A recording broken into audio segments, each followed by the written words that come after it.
What's going on, friends? It's Anton Daniels, and I gotta have a conversation with you guys about Teach Henley because you see how the sun is hitting me. This is no finesse, no makeup, no filters, no none of that. This is 100% Teach Henley. I use it in the morning as soon as I get up, right after I pray and brush my teeth, jump in the shower, and I'm hitting the streets because you never get a second chance to make a first impression. So even though they're giving you 40% off your first order, 20% off for life, even though you may get a free gift, forget all that, right? Because we would do this even if it was full price because it's worth that much. I'm in the streets, I'm kicking it with people when I see Dusties everywhere. You don't want to be them. You want to separate yourself.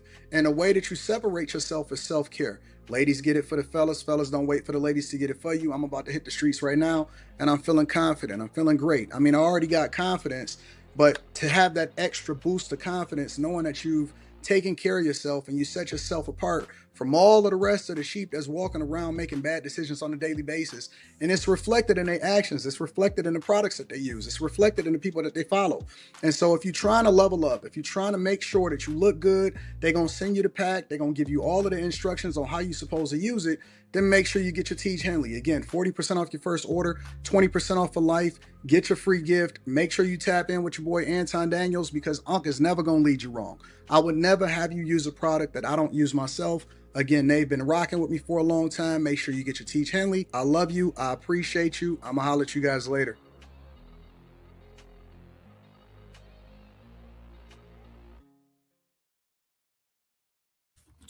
What's going on is Anton from AntonDaniels.com. I appreciate you guys for continuing to rock with me. Thank you for continuing to hold me down. It's the Millionaire Morning Show, Tuesday, December 23rd, 2025, year of our Lord. We almost had the end of the year. What's going on, family? Why I be looking like why is it lagging? You know what I'm saying? I don't understand that. And then usually it stop lagging once you start getting into the show a little bit more. But what's going on, family? How y'all feel? What's going on, friends? What's happening? What's going on? What up? What up? What up? What up? What up? What up? What up?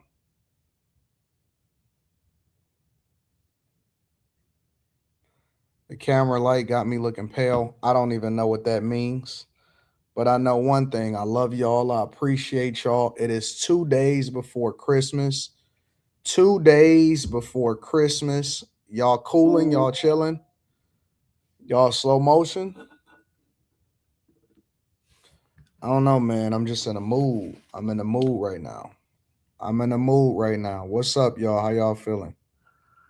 I'm in the mood right now. What up, Vito Royale, OG Rihanna, Josh, Kate Cooper, Desiree, Will Nola, Crown. Yeah, you're about to drive to North Carolina. Woo, you driving the day before Christmas? Come on, AD. Put some oomph on that. Good morning, big dog. No, I'm chilling. I'm slow motion. Mr. Lot, I see you in the building. Keisha, Walk on Wood. It was a great show last night, Walk. Yeah, it was. Terrible People Podcast. I see y'all. What up? What up? What up? How am I doing? I'm doing great. I'm doing great.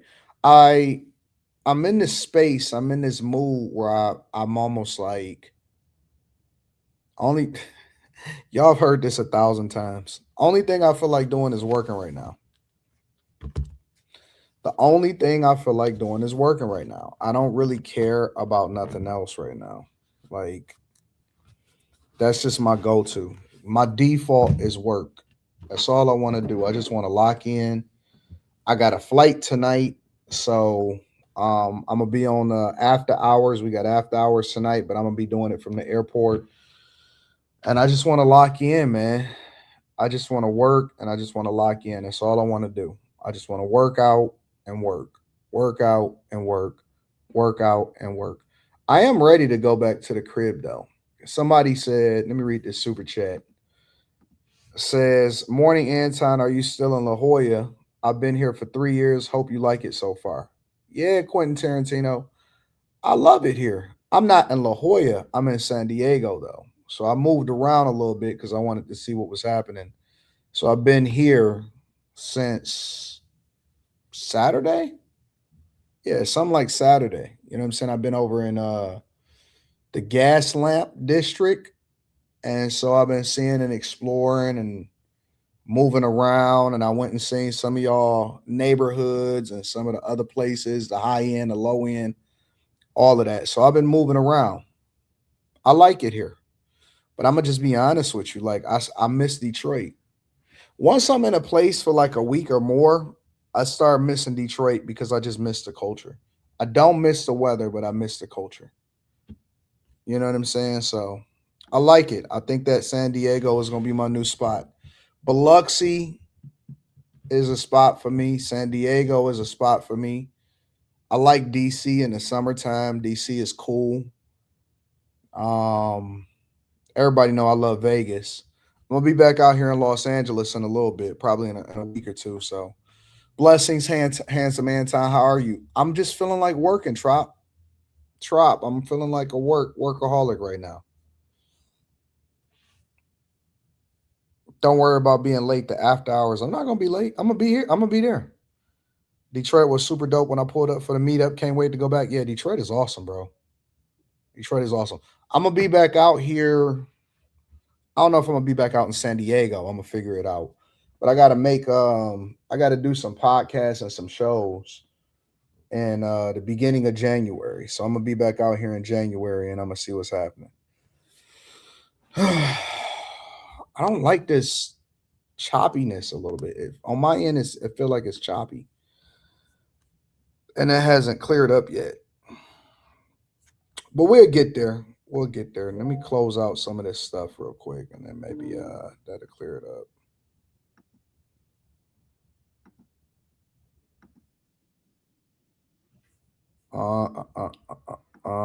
Clear out some of these programs. Turn off some of this stuff. Let me answer a couple more questions, read some cash apps, and then we're going to go from there. What's new for you in 26 as far as content? Damn, I don't even want to say that. I don't want to talk about it. Um, it's really three things that I'm focusing on. The main three things that I'm focusing on content in 2020. Well, really four things. It's four main things that I'm gonna focus on in 2026. Um, I got you. Hold on one second. Let me see something. I don't think you can lower it while you in it, but let me see something real quick.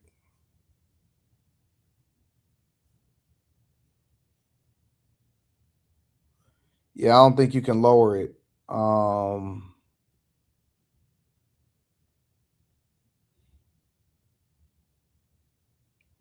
I don't think you can lower it while you in it, so I'm not gonna worry about it right now. Let me see something real quick. Let me see if I can lower that. No, I don't think it's really making that much of a difference. Anyways, the main four things that I'm focused on going into 2026 is the Millionaire Morning Show. I want to push that. I want to see if I can get the Millionaire Morning Show to 1 million subscribers. Um, like I got the Anton Daniels because I kind of put everything on the back burner and focused 100% on the Millionaire Morning Show. So I want to see if I can get that to 1 million subscribers. I want to push after hours to at least 250. And so I'm focused on that. I want to focus on after hours. My main thing that I'm focusing on is Patreon. Five Brown, already did it. I already did it. I already been focused. I just got to I have a hard drive that I have everything backed up on. And so I need to upload all of that and get all of the vlogs ported over from my hard drive back home. That's why I'm so desperate to get back home. And then I'm gonna start releasing the new stuff. So within like 3 days of me getting home, I'll be able to fully port everything back over. And then that's when I'm gonna start releasing the vlogs from here. But the Millionaire Morning Show, after hours, it's gonna be some changes on a lot of those platforms. Patreon is the main thing that I'm gonna be focused on. So everything I'm doing is gonna be energy focused on Patreon, and then Mika, and then I'm gonna focus on the first person that I'm basically signing to my media company. And the first person that I'm going to sign to my media company is going to be Mika. So those are the main things that I'm focused on and what I'm driving towards. So those are my priorities in 2026. Yeah. All right. Let me read some of these cash apps, and then I'm gonna read some of the super chats, and then we're gonna get it popping. I'm gonna be locked in today. Locked in today. Shout out to Mike, that dude. I appreciate you, Mike, that dude, for holding me down, man. You've been one of the most loyal, dedicated people ever. Spencer Campbell says, "Good morning, AD and the Bag Chasers." I appreciate you, Spencer Campbell. Mika need my machine behind her. That's all she needs to get over the hump. She already there. She just need the machine. I am the machine. She don't need none of that. She need me. Five Brown says, "Yo, AD, please do a vlog or two before you leave San Diego. I don't get to travel a lot, so I travel vicariously through you in a check in effect." Shout out to you, Five Brown. I got you. Doomsday says, could we get one gaming stream? It would be funny. I don't game, man. That's probably something I'm never going to do for you. You ain't never got to worry about me checking in.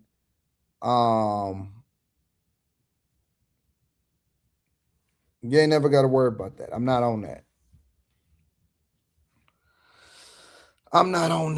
So somebody said, AD, you can upload remotely to your hard drive.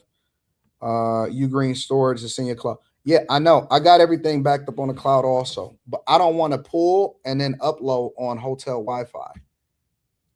When I get back home, I got fiber. You know what I'm saying? So it's much easier for me to be able to push and upload and do whatever it is that I need to do. As far as like in blocks, mass uploads and mass downloads. Whereas if I'm sitting here on this hotel Wi-Fi or if I'm on an Airbnb Wi-Fi, it's not the same. So that's why I'm focused. I have thought about changing the AD channel over the Darth Anton channel. Now that I'm moving all of the vlogs over to Patreon, I've thought about changing that into something different, completely different, way out of the loop, way different. Matter of fact, I got this crazy idea, bro. I have so many ideas.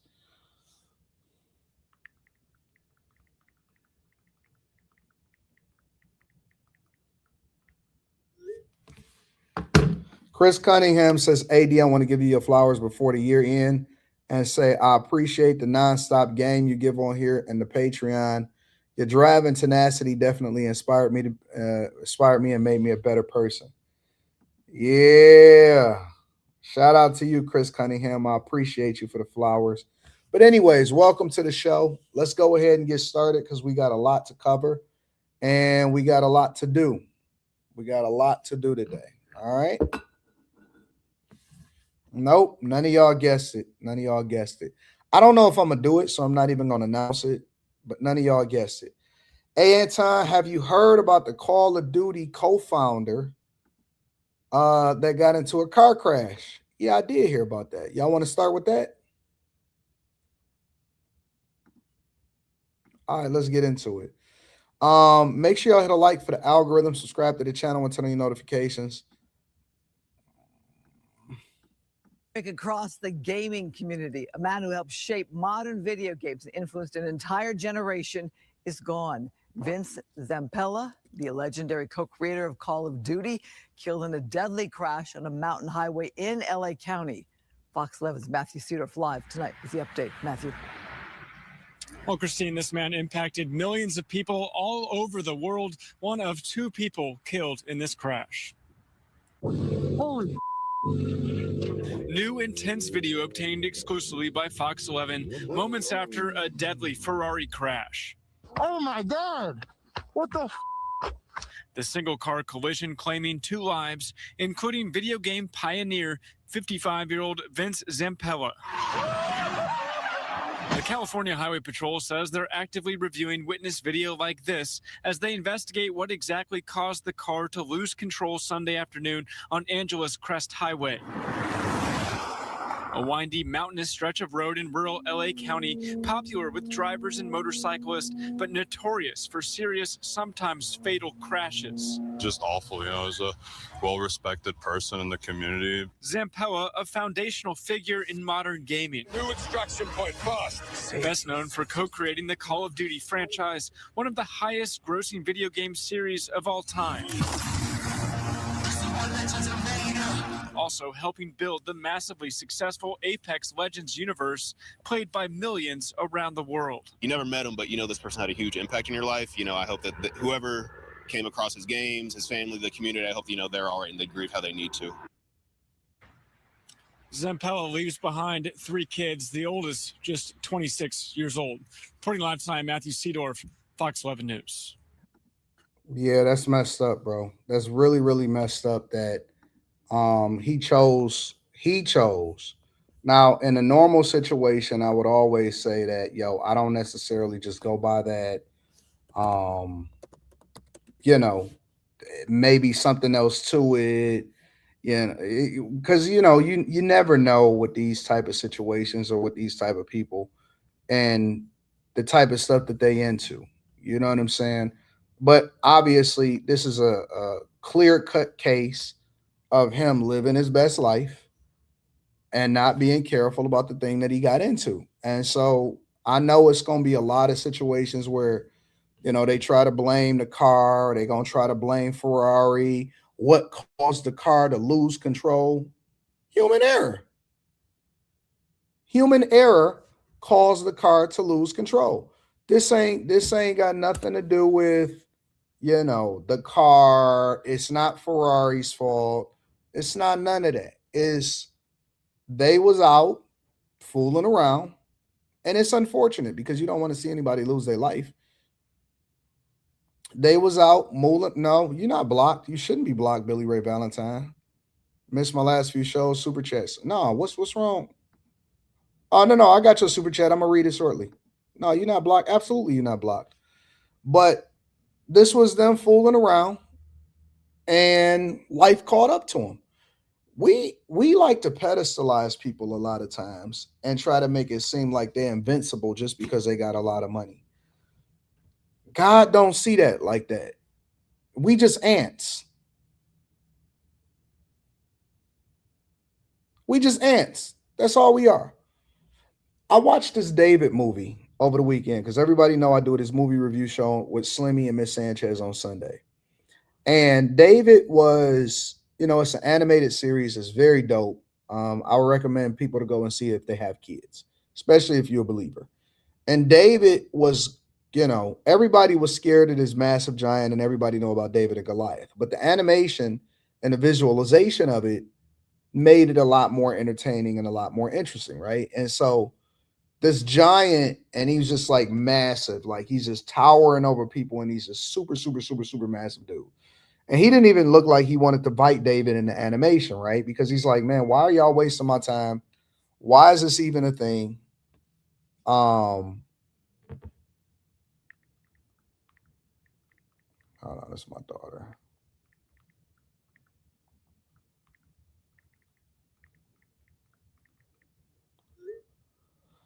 He's like, what? I'm not about to do this. Like, I'm not even going to entertain this, right? He's like, I'm not even going to fight you. This is a waste of my time. Why would I do this, right?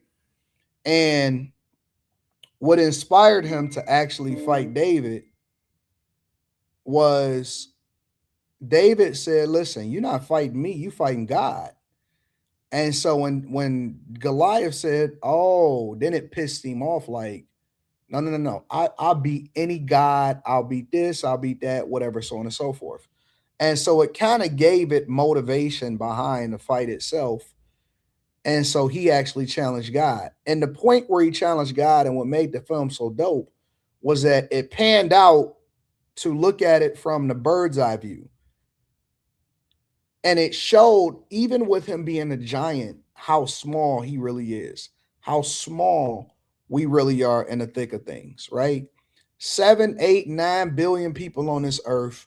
Plus, you want to combine all of the billions and the years that had happened before us, and then we think about this huge, massive universe to where it may have no limits, and black holes, and all of the probably millions of planets in the universe. And a lot of times we forget that we just a small speck, maybe not even a speck of dust in the grand scheme of things. And we think of ourselves as so important and so awesome, even to the extent to where you start to think about millionaires and billionaires, right? And we think about these things, and it's like, in the grand scheme of things, what does it all really matter? Like, you're the best amongst a small speck of a planet that is on the whole universal spectrum, and we don't even really know how massive and how vast the universe is. So a lot of times we'll give a lot of credence and credit, or we'll speak about people as though they are not human, or as though they are better than they really are, when in reality he was driving a man-made vehicle. He was driving a man-made vehicle, and he was on a back mountain road, and he lost control of the car, and he killed himself and somebody else in it. And so sometimes there is no conspiracy.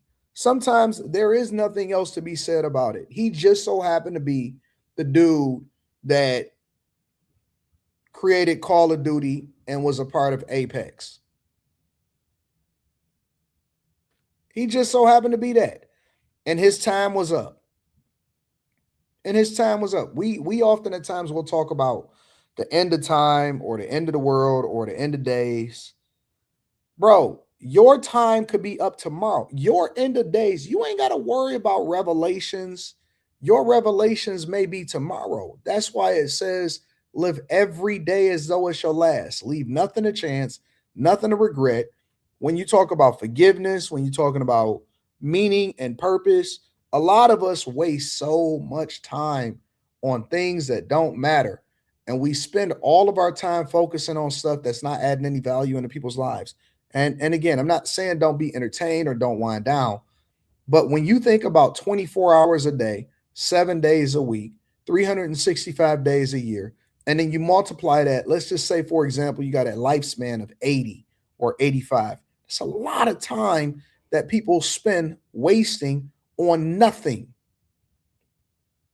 Nothing. Some of y'all are 30 and 40 years. 40 years on the planet. 40 years. 365 days. And we have nothing to show for it sometimes.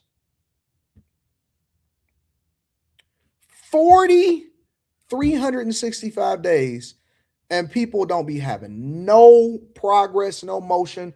You're worse off than when you were born.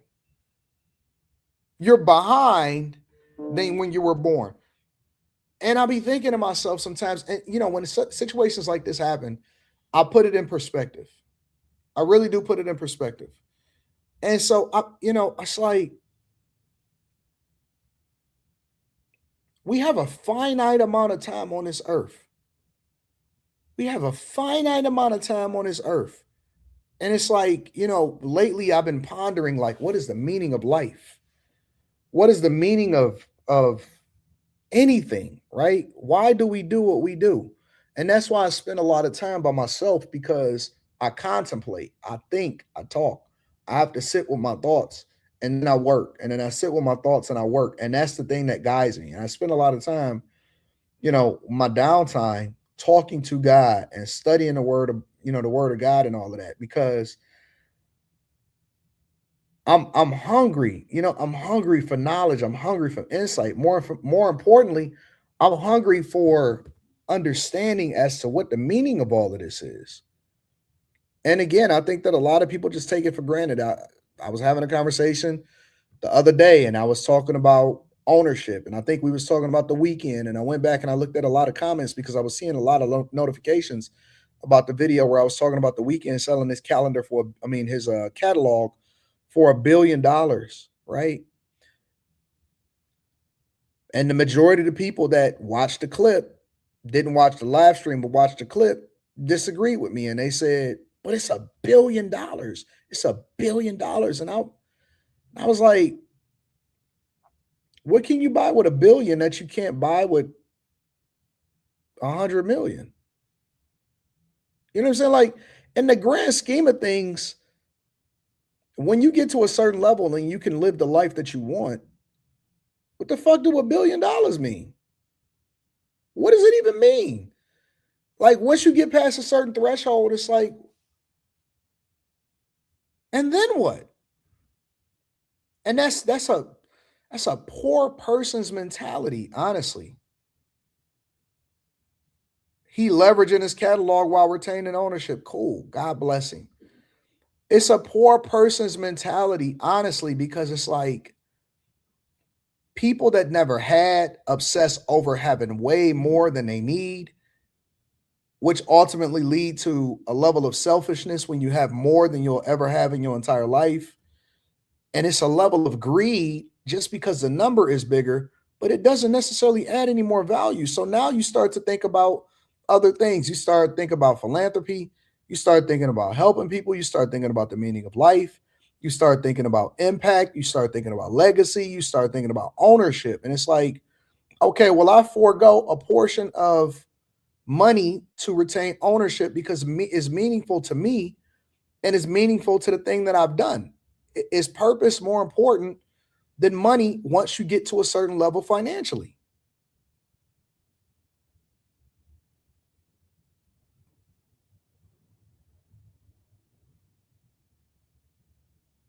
How much more money do you need?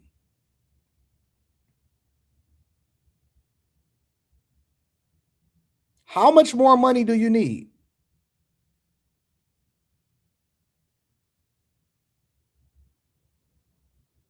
You know what I'm saying? Like, at what point do you stop focusing so much on just that and you start including other things that may be meaningful and impactful? I'm bugging. I'm bugging because I'm talking about the meaning of life. Listen, the meaning of life will never be how many little green paperbacks that you can get. It will never be that. And unless you're using most of it, once you get past a certain threshold, unless you're using most of it to give back or look out for other people, then it doesn't mean anything, bro. It don't mean nothing. Trust me, man. It's how many more supercars can you buy so that they can charge you a huge amount of money in maintenance and service so that you can feel important?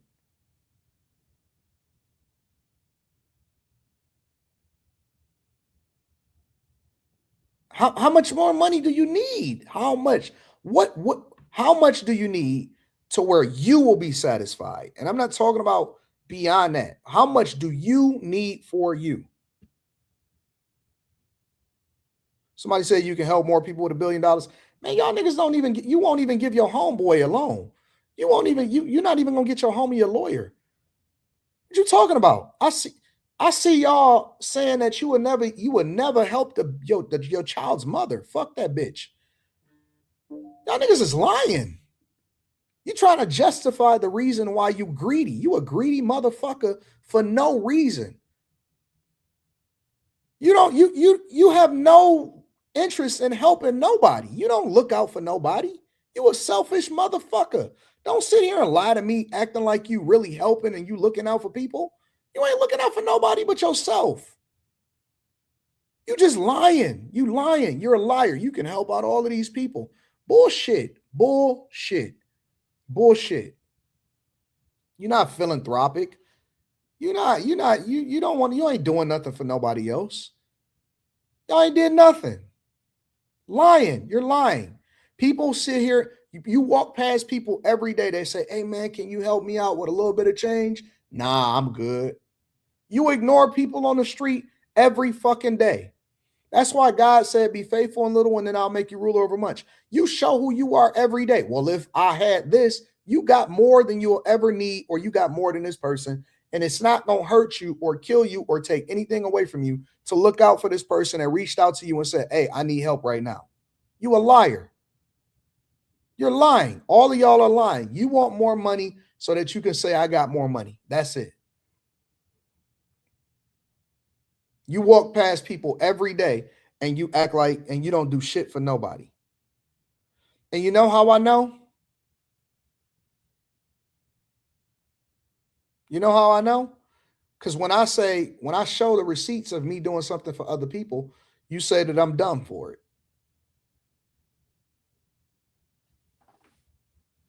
That's it. That's it. Money is not a bad thing. The love of money is the root of all evil. It's the root of all evil. You're not trying to change the world. You ain't trying to help nobody. Hey, get the fuck out of here. You lying.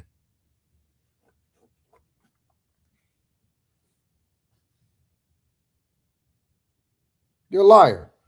And I don't believe nobody. You know why you ain't got shit? Because you're a liar. That's why you ain't got it. That's why you ain't got it. Keep dreaming, my nigga. Keep dreaming. Let the builders build. Let the philanthropists do their philanthropist thing. And keep dreaming. Keep dreaming, nigga. Work on that character. Pray for better character. Pray for insight and understanding. Because, you know, the little that you have, you don't do shit with it. And that's why you're not a ruler over much. And that's the truth. That's the flat out truth. So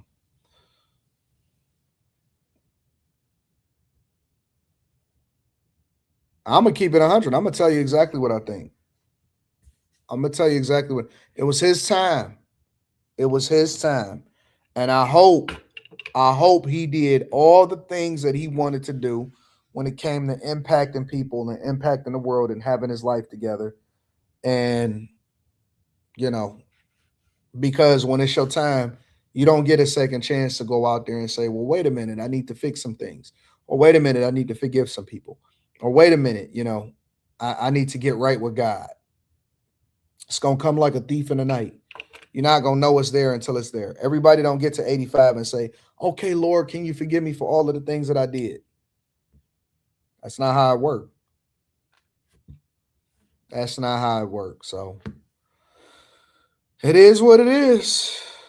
It is what it is. But I don't believe these people. I don't believe in when people be saying, oh, man, I'm going to do this and I can help all of these people.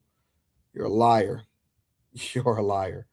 Before we get into this new batch of Epstein files that was being released and the Tyson food layoffs, there's this video that's going viral of his mother that basically crashed into would-be thieves. And I don't really know what this is about, so we're going to dig into this. Make sure you guys hit a like for the algorithm, subscribe to the channel, and turn on your notifications. Mother's desperate attempt to return to her children who were back at the home as would-be thieves were trying to get inside. Now, unknown to the burglars, the grandmother was already in the home with the kids and alerted her daughter to the crime. KTLA's Rachel Menitoff is live from Sherman Oaks with a story. Hi, Rachel. Hi, Karine. Hi, Rick. Yes, the burglars hop the front fence and then they come face to face with Grandma through the back sliding door. Grandma calls up her daughter, is frantically screaming, saying there are two masked thieves trying to get inside the home. The thieves are then spooked. Take a look now at this surveillance video showing their immediate exit. Mom was out running errands and she is seen speeding down the street in her G-Wagon. She says she was so worried and nervous that she unintentionally crashed into the suspect's white Honda parked outside her home. And you initially see two men running away. If you wait a few more seconds, a third man, probably the getaway driver, emerges from a passenger side door, likely because the driver's side of the car was so badly damaged. The three suspects ditched their car completely and left behind a whole lot of evidence. This is on Mammoth between Woodman and Moore Park, Saturday before noon. The homeowners spoke to us but didn't want to share any of their information because they're worried about retaliation.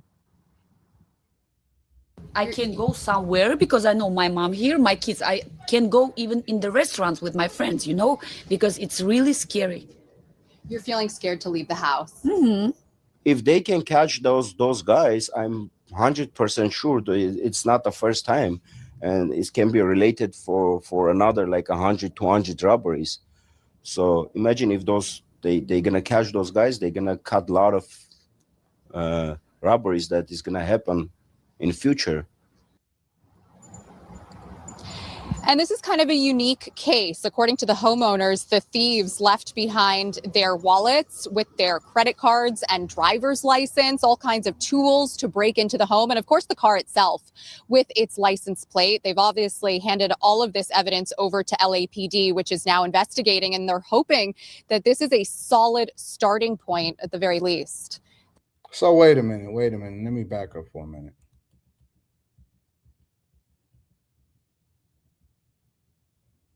So, because first of all, let me just try to zoom in on this real quick. Yeah, I don't know if that looked like a G63. So this ain't no cheap car. This is not a cheap car. This is a $200,000 car. All right. This is a $200,000 car, which means that this isn't a cheap neighborhood. It doesn't look like a cheap neighborhood. It doesn't look like a cheap place. This ain't Compton. This ain't none of that. Now, one thing that I know for sure, and two things is for certain, is that people have been having break-ins repeatedly. They're not just doing it in the hood. They're not just stealing cars from their friends and their family. They've been running and robbing rich people in rich people neighborhoods that's also policed by regular police departments, including the Los Angeles Police Department. Now, I don't know exactly what neighborhood that this is, but I know it's being covered by KTLA. So it's in the Los Angeles area. All right. They are these thieves. And this is something that I credit to Karen Bass, Gavin Newsom, legislators that are on the Democrat side. I'm going to have to lay this at their footsteps. Because whenever thieves feel comfortable enough to go into your neighborhood in the daytime, they're not hiding. They're not trying to prevent themselves from getting caught. They're not waiting until the night. They're not even casing a place no more to see if anybody is not home. People are walking outside in good neighborhoods. When I came to San Diego, which I didn't know anything about San Diego and La Jolla, right? When I came out here to San Diego, and the number one thing that I think about whenever I come to California and Los Angeles is safety. So I'm always thinking about, okay, I got to have security, number one. Number two, the next thing that I got to think of whenever I go out of town, and especially in California, is do I stay, if I'm doing an extended stay, am I staying in an Airbnb or renting home, or am I staying in a hotel? If I stay in a hotel, I know that I'm a lot safer because you got a lot more people around. You know, people are not breaking into hotel rooms. You know what I'm saying? That's just not a thing. You got to get up. You can't even get up to the floor. And then if you get to the floor, I also got somebody, I ain't going to talk about that part, right? But if you stay in an Airbnb or whatever, first, you're not even familiar with all the neighborhoods that's good, right? Then if you're familiar with the neighborhoods that are good, are those neighborhoods becoming a target? Because so many of the different reports that I've seen and the news reports that I've seen are of people when they go over on Rodeo Drive, or they go over to the Fashion Mall or Fashion Valley, or, you know, depending on what city or what area you are. You go into the nice place, you're going shopping, you're doing your thing, and the thieves is waiting for the people and they following them home. When they follow them home, then they rob them, then they break into their place. And then after I seen that fake UPS driver video, now I'm on 10. Even though it's over in Minnesota, now I'm on 10. Now I'm on 10 because you can't trust nothing. This is a great neighborhood. She's driving a G63. Houses as big as hell, which means that these is multi-million-dollar houses. And so, and the criminals feel comfortable breaking into people's houses in the middle of the daytime. What time does it say that it is? 11:50. It's 12 o'clock in the daytime, and they in there breaking into people's houses with their kids in it. Breaking into people's houses with their kids in it. And it don't even matter where you live at. They actually targeting those type of neighborhoods. So then I had to, even when I stayed in La Jolla, I made sure that it has, obviously I'm gonna have my own security or whatever. And then it had a security, it's gated. It's gated. Then you got to get through the gate to get into the residence. And that's what I wanted to make sure of, because I have to make sure that I'm safe. Because you only get one life. So you're willing to spend the money on a security, you're willing to spend the money on this type of stuff. And it's sad that we live in a culture. That's the one of the things that if you go to these other countries, if you go to Japan, if you go to China, if you go to Singapore, if you go to some of these countries, not Europe, not places in Europe, because Europe is crazy right now, not Canada, not Mexico, but if you go to some of these Asian countries, right, in these Asian environments and cultures, they don't mess around when it comes to crime. That is the one thing that I can definitively give a lot of these Asian cultures and these Asian countries, is that they are heavy. Also over in Dubai, Emirates, all of that. The one thing they're going to promise you is safety.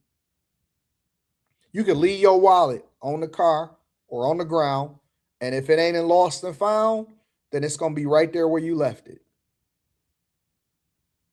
They don't mess around on crime, and I don't know where we got so liberal where we've made it comfortable for the people. They said that these dudes left their licenses, their credit cards, and they left all of this stuff inside of the car.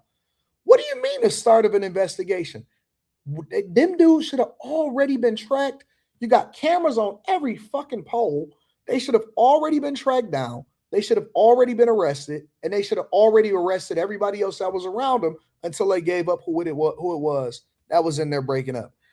These people, this happened on the 20th. It's the 23rd.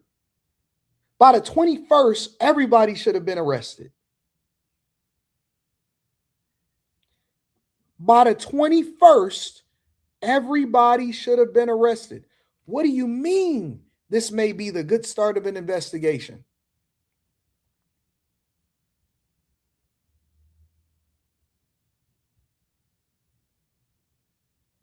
What are we talking about? I hate that. Why are we not tough on crime? What do you mean pushing jail reform? What does that mean to be on jail reform? You mean criminal reform? You mean stopping people from doing stuff, making an example out of people so that, what do you mean we get to allow for somebody to spend the rest of their life in prison and they're not facing a firing squad after they killed everybody in the house in front of the kids? Why are we so lenient on crime? Why are we spending so much money on prosecution instead of spending more money on making an example out of people so that we can eliminate this altogether? Why your kids can't walk? Bro, and I don't care if you're in a good neighborhood or a bad neighborhood. A lot of people will say stuff like, oh, we deserve this, or we deserve that, or we deserve a good man, or we deserve housing. No, you don't deserve none of that shit. But what you do deserve is safety. The only thing that I believe that we deserve is safety. Your child should be able to walk to school without worrying about somebody grabbing them up or somebody killing them or bullets just flying or people's houses getting broken into. We don't deserve money. We don't deserve this. You don't deserve a livable wage. You don't deserve shit. You got to earn what you keep, and you got to kill whatever it is that you're going to take in. But what you do deserve is you deserve safety. You should be able to go to school in peace. Your stuff should not get broken into, and you should have to have theft insurance, theft and loss insurance. We shouldn't have to be dealing with this in 2026 What are we doing? We still talking about safety, public safety in 2026? Of all the things that we should agree on, both liberals, conservatives, Democrats, and Republicans, there should not be a differentiation of ideologies when it comes to safety. Nobody should go home to their home, the place of refuge, have to go to sleep and then sleep with one eye open, hoping that a dude don't come in and kill you and your family in front of the kids. That should not be a thing in the United States of America, under no circumstance. And when I see these cities that say, no, we don't want Trump coming in and stopping crime. What do you mean you don't want Trump to come in and help you to stop crime? I want every resource. Crime should be at zero. I don't give a fuck about your percentages. I don't care about how you juicing the numbers. I don't care about people saying, oh man, we're reducing it by double-digit rates. Crime should be at zero. If crime ain't at zero, that's a problem. If crime ain't at zero, go in some of these super rich neighborhoods that's not in California. Go to Birmingham. Not Birmingham, Alabama. Go to Birmingham, Michigan. Or go to Orchard Lake, Michigan. Let me see something.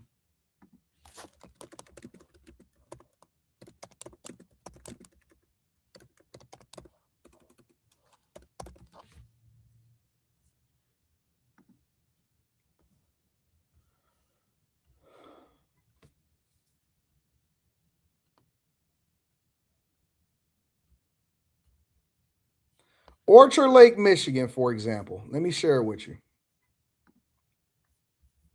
In Orchard Lake, Michigan, generally experiences low violent crime but has property crime. Recent high-profile incidents include a fatal road rage crash on Orchard Lake Road and criminal charges against former NHL player Ryan Kessler for alleged sexual misconduct. Though residents can check the real-time crime data of the city via the Orchard Lake Village Police Department's Clemens Crime Map. General crime snapshot. Rates for murder, rape, and robbery are reported as zero. Zero. Zero. Nil. None. Zero. Zero. Nothing. Nada.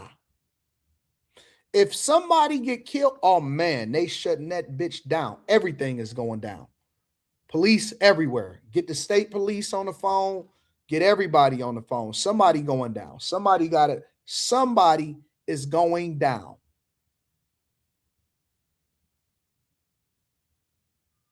Nobody. Zero. Zero. If crime, and again, I don't care if you're in an underserved community or if you are in a community that is super affluent. Underserved or super affluent. Somebody said, how far is it? Maybe 25, 30 minutes outside of Detroit. Somebody says, how do we know these numbers aren't fabricated as well? Because I'm there. Because I'm there. I don't know if you know, but it's built around water and a golf course, and I'm there.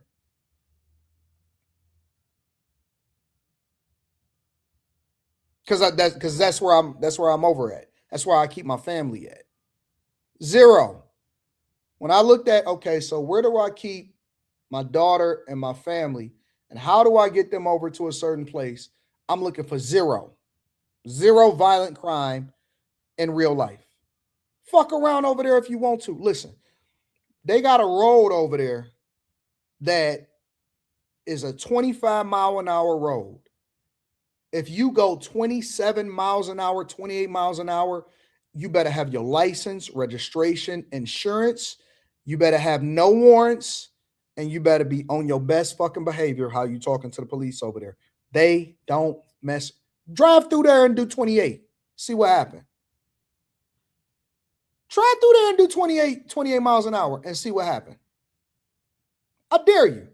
I dare you. I dare you. I dare you to go 28 miles an hour into 25. Fuck around out there if you want to. You better have everything on point. Everything on point. That's how every community in the United States of America should be. Every community in the United States of America should have safety. They should be prioritizing. Fuck the community groups going through, hey man, can y'all not kill each other today? Can y'all not kill each other today? Y'all know what's happening? Go through there if you want to. It's certain roads, and I'm sure it's the same way in every state in the United States of America. It's certain places people go. There are certain roads in Metro Detroit or certain cities that people will go all the way around because they don't even want to take the chance of getting stopped. They will go all the way around it. They will go through another city fucked up and go around it so that they can get to their destination. They go 25 minutes out of their way and take an alternative route before they drive through that place because they don't mess around when it comes to public safety. I ain't even talking about just people. I'm talking about like trucks, whatever. If you don't have your stuff together, you are getting pulled over. It don't make no difference how you feel about it. And people will go all the way around to not get stopped in that place. And if you are a law-abiding citizen, you don't have nothing to worry about because it's basically like, it's awesome. It's awesome. If you're a law-abiding citizen, it's awesome. You don't have nothing to worry about. All of these safe places that they naming, Northville, all that stuff, they not fucking around. Mess around if you want to. Mess around if you want to. Criminals should be deathly afraid. Look, long way ENT. I didn't drive outside of Detroit until I became an adult. He know. There's a minute that you crossed it.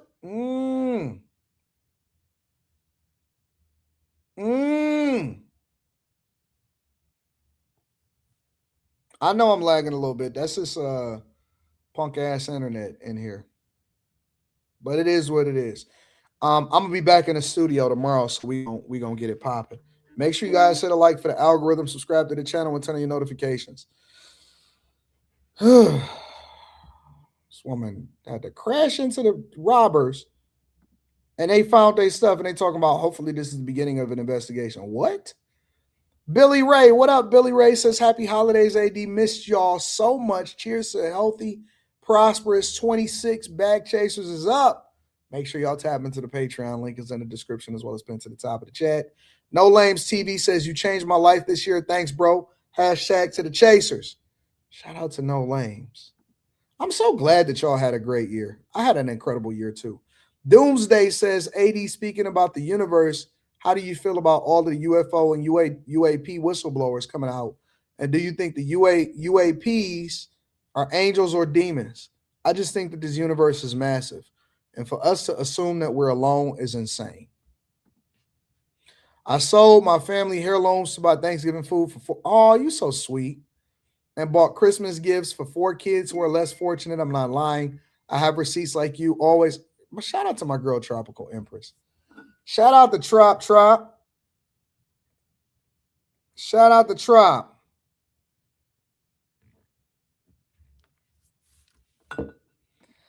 AR is back, says they are very heavy on crime. Just ask Leangelo. Yeah, Leangelo, they said he took something out of Louis Vuitton over there in China.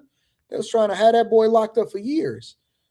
Shout out to you, Amir. I appreciate you. Thank you for holding me down. Says first time making it to the live. Good morning, AD and everyone.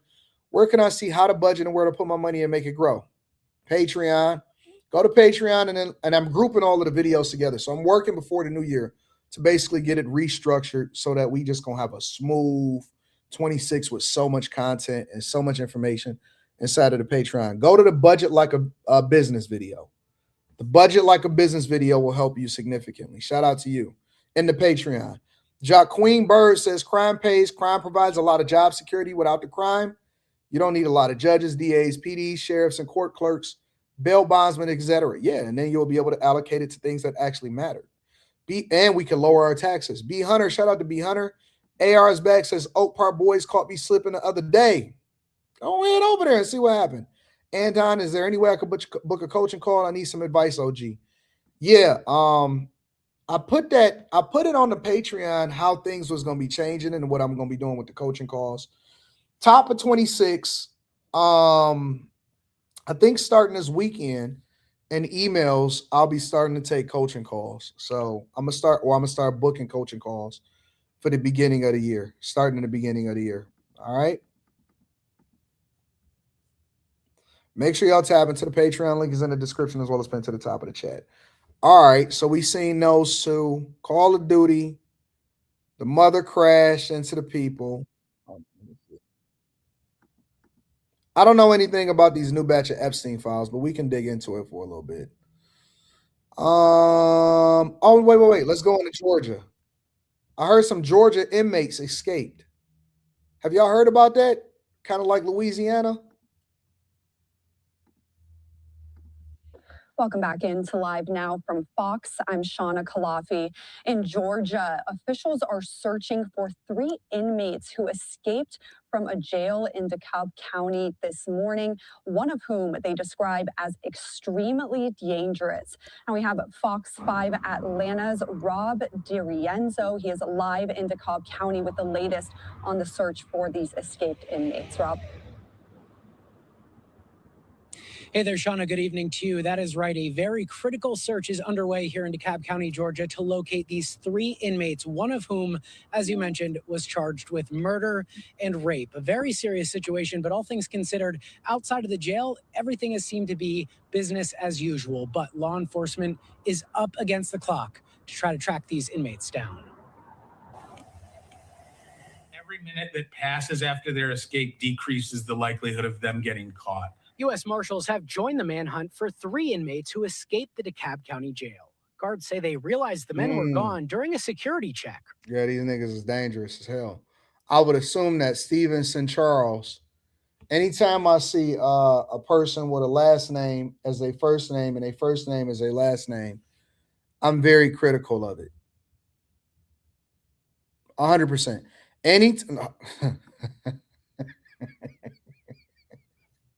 Listen to what I'm saying. Anytime I see somebody with a last name as a first name and a first name as a last name, I don't trust that nigga. What do you mean your name is Stevenson Charles? What do you mean your name is Stevenson Charles? What is a Stevenson Charles? I need to know what's going on now. I need to know what's going on. I want to know why your mother reversed your last names and your first name. I'm observing this. Now, I could be wrong, and I'm just, you know me. I'm going to put my profiling skills to the test, all right? I would say that Stevenson is the murderer and the rapist. Could be Yusuf. Could be Yusuf and nailed, but Stevenson, he got the hair. You know what I think about the hair. You know what I think. I think the devil is in the details, and he's super ungroomed. He looked like the person that's the murderer and the rapist. Am I wrong? Yes, if your name is Smith John, I don't trust you. Metro don't trust you. I don't trust you. If your name is Smith John, I don't trust you. You say Nayold, Yusuf is a baseball player. Nayold look just like. Agree? Y'all agree? The bro on the right? Okay. Let me do a poll in the chat. This is crazy that we're doing a poll in the chat on this. This is insane. This is crazy that we about to do a poll in the chat. Let me get a poll in the chat real quick because I got to know what y'all think. I want to know what y'all think. Give me a second. I got to know what y'all think.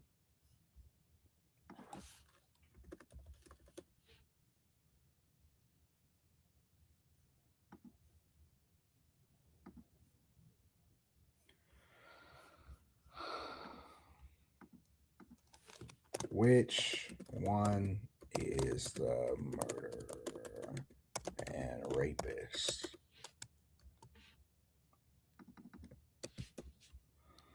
We're going to do a poll. And I want to know which one y'all think is the murderer and the rapist. And I'm going to reveal it at the end of the show. Okay?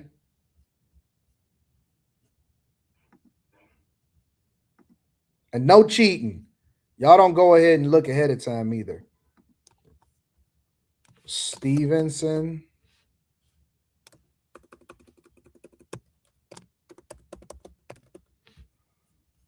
Yusuf.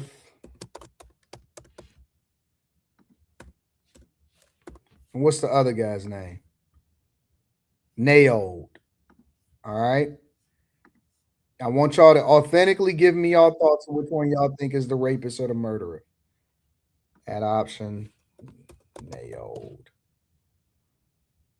All right. Y'all let me know inside of the chat. Which one is the murderer and the rapist? Is it Stevenson? Is it Yusuf? Or is it Nailed? All right. It looks like Stevenson is the early Stevenson is the early leader. A lot of people are going with Yusuf also. He's at a 33% clip.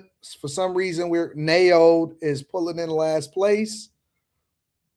All right. Let's see what it is. Let's go ahead and try to find out who the one is the rapist and the murderer.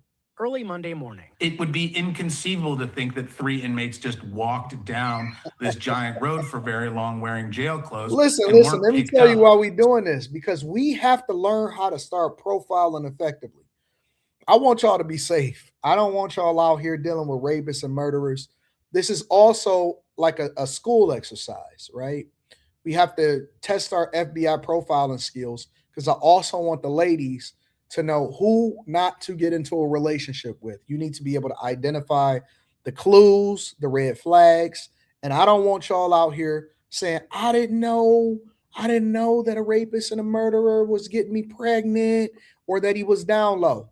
We have to figure this out, right? So we're going to go through this live exercise where I, as the king of the bag chasers, am going to give my profile, give my profiling assumptions, and then I want to know what y'all got. And so those that get the wrong answers, it's just like school. If you get the wrong answers, don't worry about it.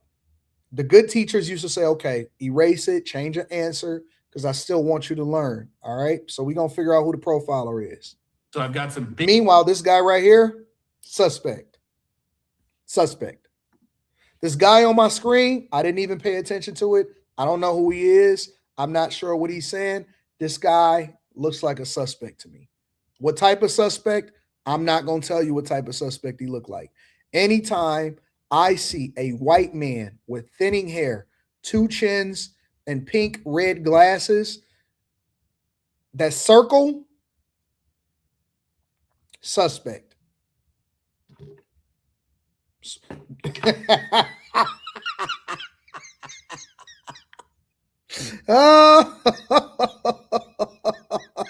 Suspect.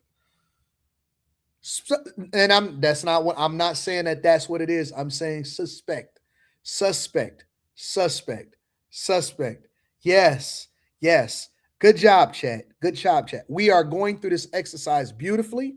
We are not accusing anybody of anything. We are saying suspect.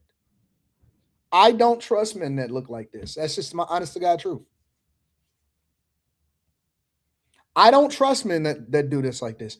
At the very least, minimally, it's a lot of spanking at wanking at spanker. At minimum, whenever I see 40-plus-year-old men with circle glasses that are not black and they are a different color, I get antsy. I don't know what it is. It just is what it is. Suspect. But this okay. This is the profiling portion of the show. I am adding in 2026, I'm adding a profiling portion of the show.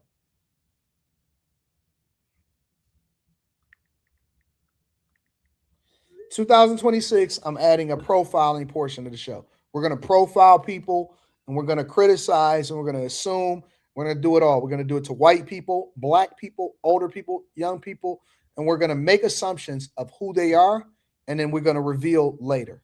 All right? I don't like it. I don't like what I'm seeing right now, but let's get to it. Big questions as to what happened in the minutes immediately after the escape. So far, the sheriff's office has provided few details. 24-year-old Stevenson Charles faces a murder.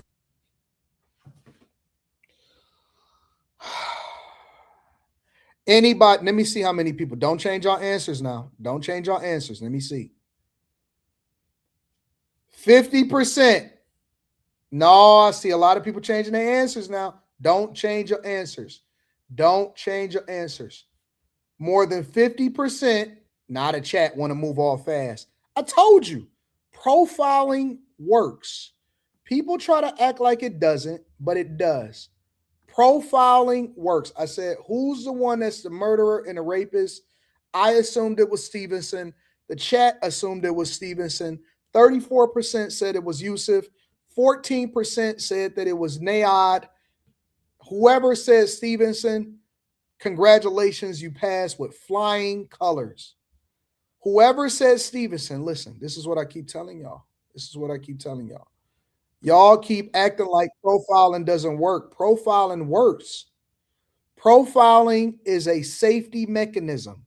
It is a safety mechanism. If you have unkept, twisted dreads or dreadlocks, that's what we used to call them. Y'all call them dreads, and now we call them dreadlocks. If you have untwisted dreads, thank you to everybody that participated in the profiling segment of the show. If you have untwisted dreads, also one of the things that you can look for, face tattoos, red flag, teardrops, bullets, names above the eyebrows. Women often at times have tattoos on their neck of a man. Any tattoo that goes over here, unkept hair, unkept beard, all of that type of stuff. All of these things are context clues that your safety may be in danger. If you see Stevenson Charles, last name is first, first name is last. If you see Stevenson Charles, avoid by any means necessary. Do not, under any circumstances, attempt to make him your baby daddy. All right? Okay? Now, don't be offended if you got a face tattoo. That's not my fault. You may not be a suspect, but I'm going to look at you. You decided to go and get your face tattooed. You decided to get all of this stuff done on your face. I'm going to look at you, and I'm going to start putting caution over there, right? That's a choice. You made an ill-informed decision to go to the tattoo artist and said, tattoo all over my face. Do what you will.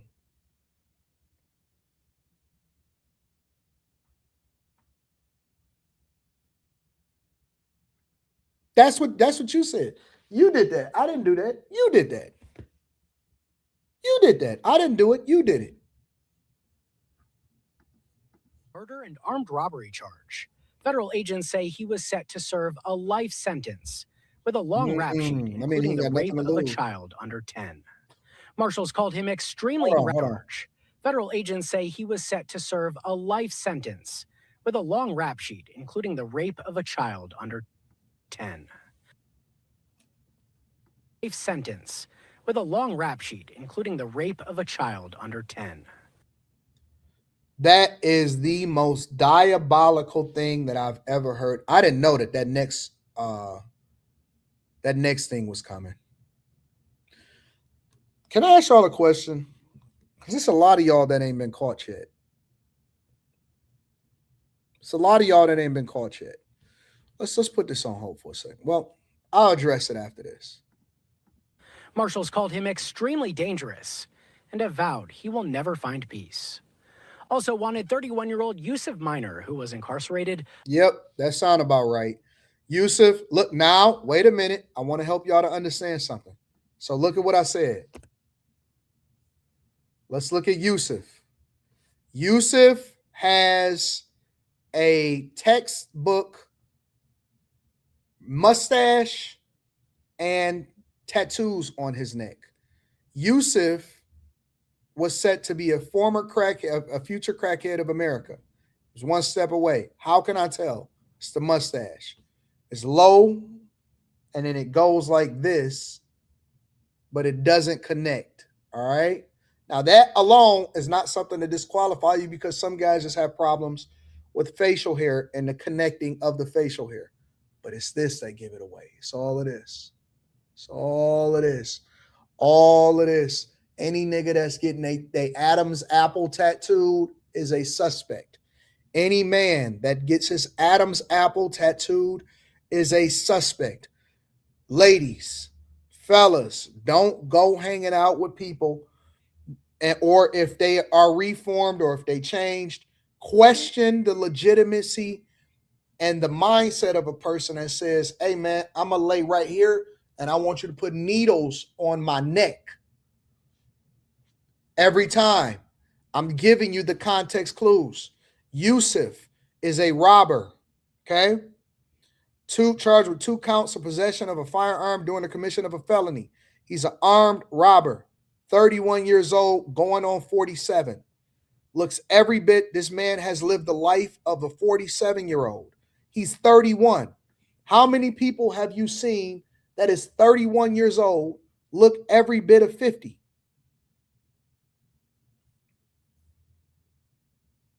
I'm telling you how to profile. If a nigga walk up to you and he says that he's 31, he has a neck tattoo, and he looks like he can be your grandfather, walk away.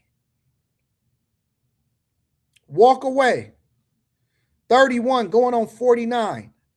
This man has lived a strong life, a strong, difficult life. This man has not lived a life of wisdom. He has lived a life of deceit. These people like to steal. Okay. It's one of the reasons why he's got charged with armed robbery. All right, let's continue the profile. Let's do it. On 2 counts of armed robbery, and 25-year-old Neo Dionis, who was locked up on arson and assault charges. Yeah, it's usually these type of person. Look at him. All right, so let me show y'all how to profile effectively. Nayad cannot close his mouth, breathes through his teeth. Even when his teeth is closed, his mouth is open. Nayad is young. He's a younger criminal. He's going to get into some things. He will probably be out, but it's a strong possibility that Nayad has some tweaks in his personality. He's the weird one. He's the person in school that you couldn't trust. All right. Charged with unlawful acts of violence in a penal institution. Nayad is probably fighting for his ass right now. All right.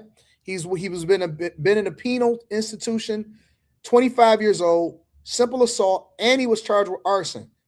Nayad is not a nigga that you can talk to, because Nayad got a boyfriend. All right. Nayad has been locked up multiple times. He's a firebug. He's a firebug. He doesn't have the traditional things that you would identify, but you got to start looking at the context clues. He doesn't close his mouth. He breathes through his mouth. He does not breathe through his nose. Probably has some nasal activity that he needs to address. And it's some things about Nayad that's just weird. You see him, you say, yep, this nigga love fire. He love fire. He's been getting into fights inside of prison. Probably got a boyfriend or 2. Okay. These people are dangerous. We need to learn how to profile. We need to learn how to profile effectively.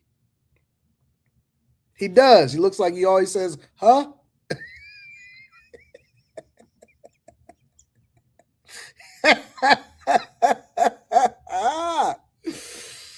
Oh, man. Yes, man. Listen.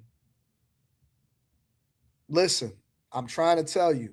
I'm showing you guys how to profile effectively.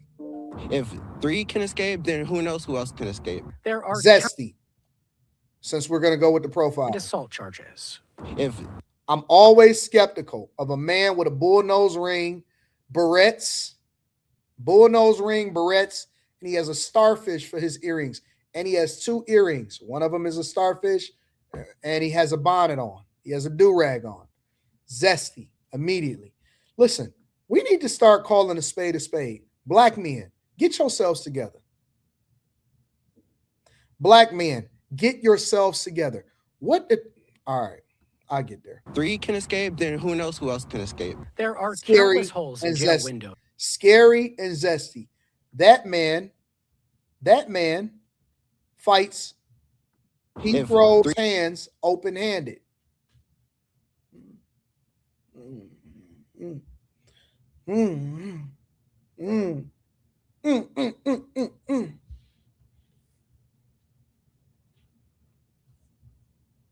Not good.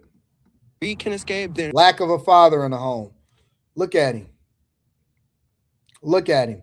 Lack of fatherhood. Bullnose ring. Barrettes.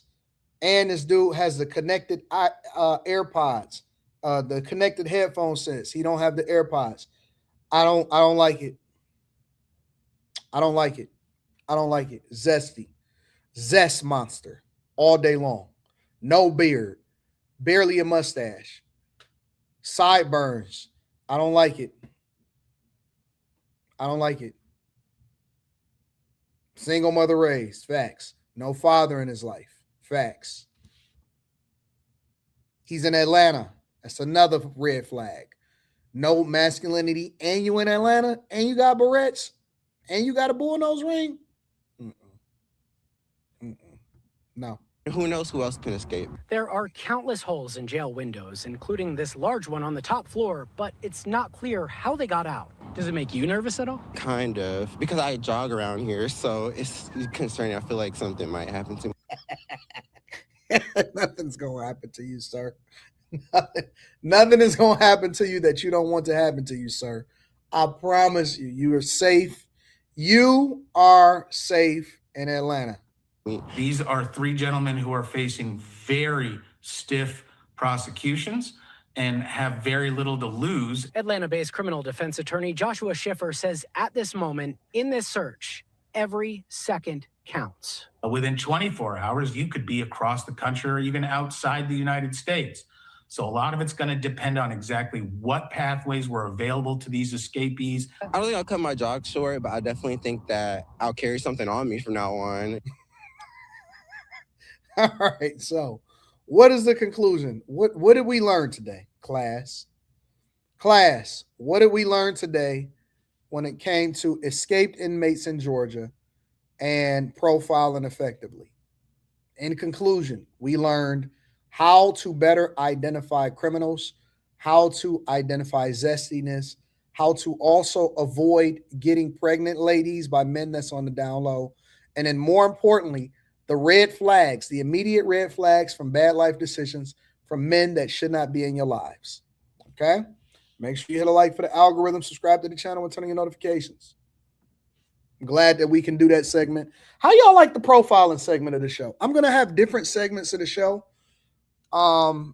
starting next year, and it should be a hoot and hollering of a time. We're going to have profiling segments, okay? JD, what up, JD? Says, I agree, Anton, in order to achieve the low crime, you need a flat tax rate. Like you said, it needs to be serious penalties when it comes to crime. I agree. Y'all love it? Y'all like that? All right, profiling is always great. I'm glad that we can all agree. Anton, real question, says Gary. If I committed to your Patreon for a full year and actually did the work, do you think it could genuinely change my life? Listen, Gary, this is what I would say, bro. Everything that you do is based off of the effort that you put into it. So if you utilize the segments, if you take advantage of the information, if you implement the things that we teach in Block Club, Stock Club, investing, corporate America, whatever it is that you into, all you have to do is talk to the people that's in the chat. They'll tell you. I'm not going to tell you what it would do. It's based off of the effort that you put into it. But all you got to do is talk to the people in the chat. The people in the chat will tell you.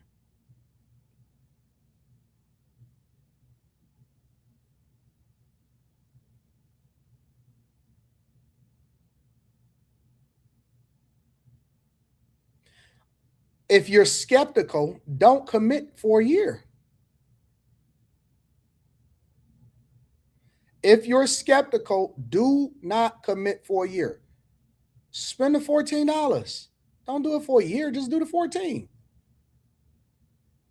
Just do the 14 and try out some stuff. If it's not for you, then don't take it. I don't sell courses. I don't do none of that stuff.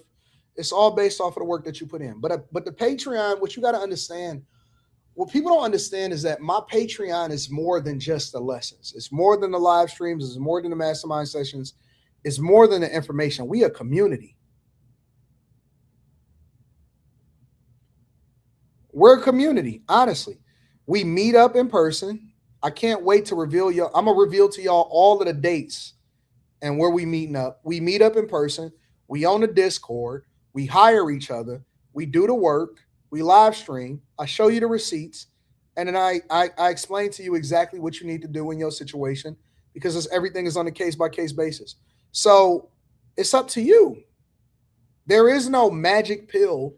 I can give all the information in the world, but if you don't utilize it or you don't take advantage of it, then the results is going to vary based off of the effort that you put into it. And we have a hell of a time at the meetups. It's like a family affair, bro. It's like a family affair. A lot of people didn't connected with people. Some people didn't got married that's on the Patreon. Some people have built networks that allow for them to level up. It's dope, man. It's dope. It's dope. It truly is dope. It's an awesome environment. And if y'all not a part of the Patreon, that's unfortunate. Marie says, thank you for the inmate warning. I'm sitting in the parking lot eating breakfast 10 minutes from DeKalb jail. Had no idea I'm on vacation. I'm out of here. Shout out to Marie. What up, Marie? Mr. Lot says, back Chasers PD Academy. Coming soon to the Patreon. Facts. Man 90 says, what up, though? Shout out to you, bro. And any dude that is willing to get his hair done in prison has to be violent. Facts. Sigma the Prince is in the building, says it was easy to see Stevenson was the answer because that look gets love from the sisters. I agree. What up, Molly? Molly says, popping in and say, hey, back Chasers. Happy Tuesday. Anton is cracking me up this morning. That's my baby girl right there. That's my baby girl. Nobody can say anything to me about Molly. You know what? Do you know why people be so mad because me and Molly are so close? You know why people be so mad? Because she hold me down and she always loved me no matter what, and she always is celebrating me and stuff. Because they don't know what love and loyalty look like. They've never experienced it in their life, and so they get mad at Molly because she loved me, and they get mad at me for protecting her. They don't know what that looked like. They don't know what that looked like. They ain't never had love like this before. And so it bothers them. They say, Anton, go at her. Hold her accountable. Why? I love her.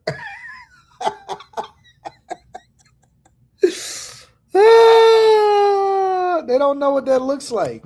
They so used to women being mad at them and stuff like that, doing story times. Nayad is the one that will get them all. Facts. Nayad is telling. He don't tell. Cause, what up, Cause says, unfortunately, this was entertaining and true. King says, speak on it, Anton. Black men need to stand up against the zesty agenda.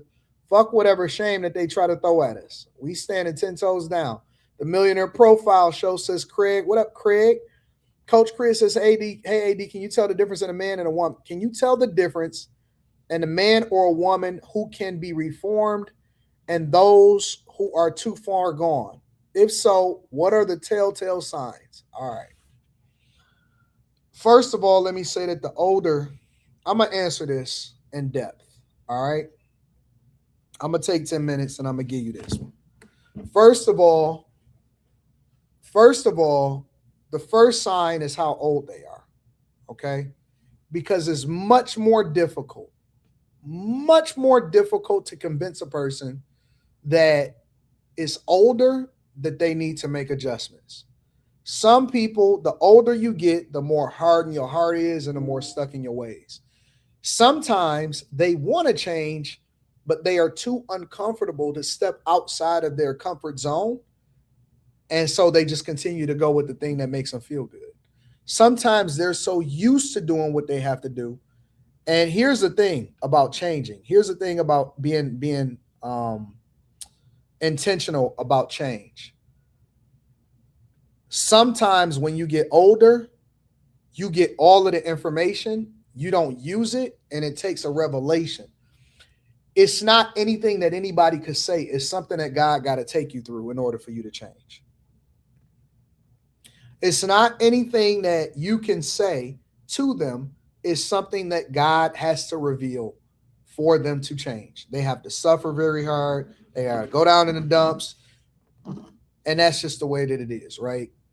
The other thing about changing people, identifying the people that can be reformed and the people that is too far gone, is you have to understand that sometimes it's cultural, right? So somebody can want to change and somebody can want to leave a lifestyle, but they never change the environment to force them to see things differently. So I'll give you an example. If you in the hood, I'm gonna give you a couple different examples. If you're in the hood, right? And let's say you get exposed to a different lifestyle. I went to private school when I was younger and for 2 years, and I seen something different. But I always had to go back home. I always had to go back to the hood. Always had to get back into the mix, right? The best way for you to get out of a situation is to no longer be tempted by it. Even if you want to change and you're the nicest person in the world and you have the best of intentions, your surroundings, your environment, and the people that you are around on a regular basis is going to pull you back in. You are not going to be the beacon of light and the beacon of hope and amongst a room full of monsters. You're not going to be different because of the people that you are around. Because at some point, you're going to fall victim to, be influenced by, or go back into that thing that you used to go into.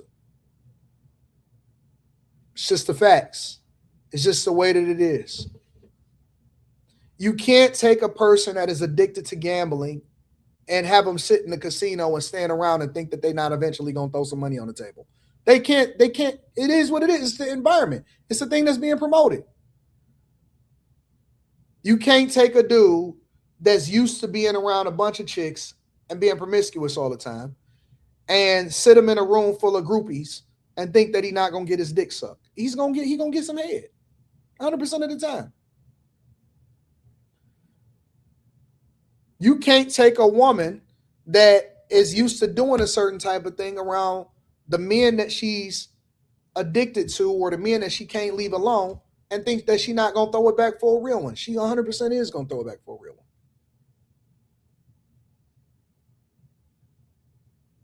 A person that is no longer smoking or a crackhead that don't smoke no more, you think that he's going to not pick up a pipe or he's not going to eventually fall victim to it? He's salivating at the moment to do it. A lot of times, it's not even about temptation. It's putting ourselves in a position where we have to reject the thing. You know what I don't do? I don't put myself in a position to get tempted. You can't tempt me with something that I don't see or something that I'm not interested in. You can't tempt me with something that I'm not interested in. Do you know how people fall victim to certain things? It's because they're not busy. And they have too much time to have to think about it. You have to be busy. You have to be working. You have to be evolving. You have to be growing. You got to be doing the thing that adds value into your life. The longer that you sit around thinking about the thing that you don't like, the more likely you are to fall victim to it. Have you ever been around a woman and said, oh, no, I'm chilling. I ain't really doing it. I don't feel like it. She said, come here. And she just keep tugging at you. She keep pulling at you. She keep on kissing on your neck or whatever. You know what you're going to do eventually? No matter how strong you are, no matter how great you are, no matter how much you want to reject it, if you don't get up and leave, if you don't remove yourself from the situation, eventually, you're going to trip and fall into some box.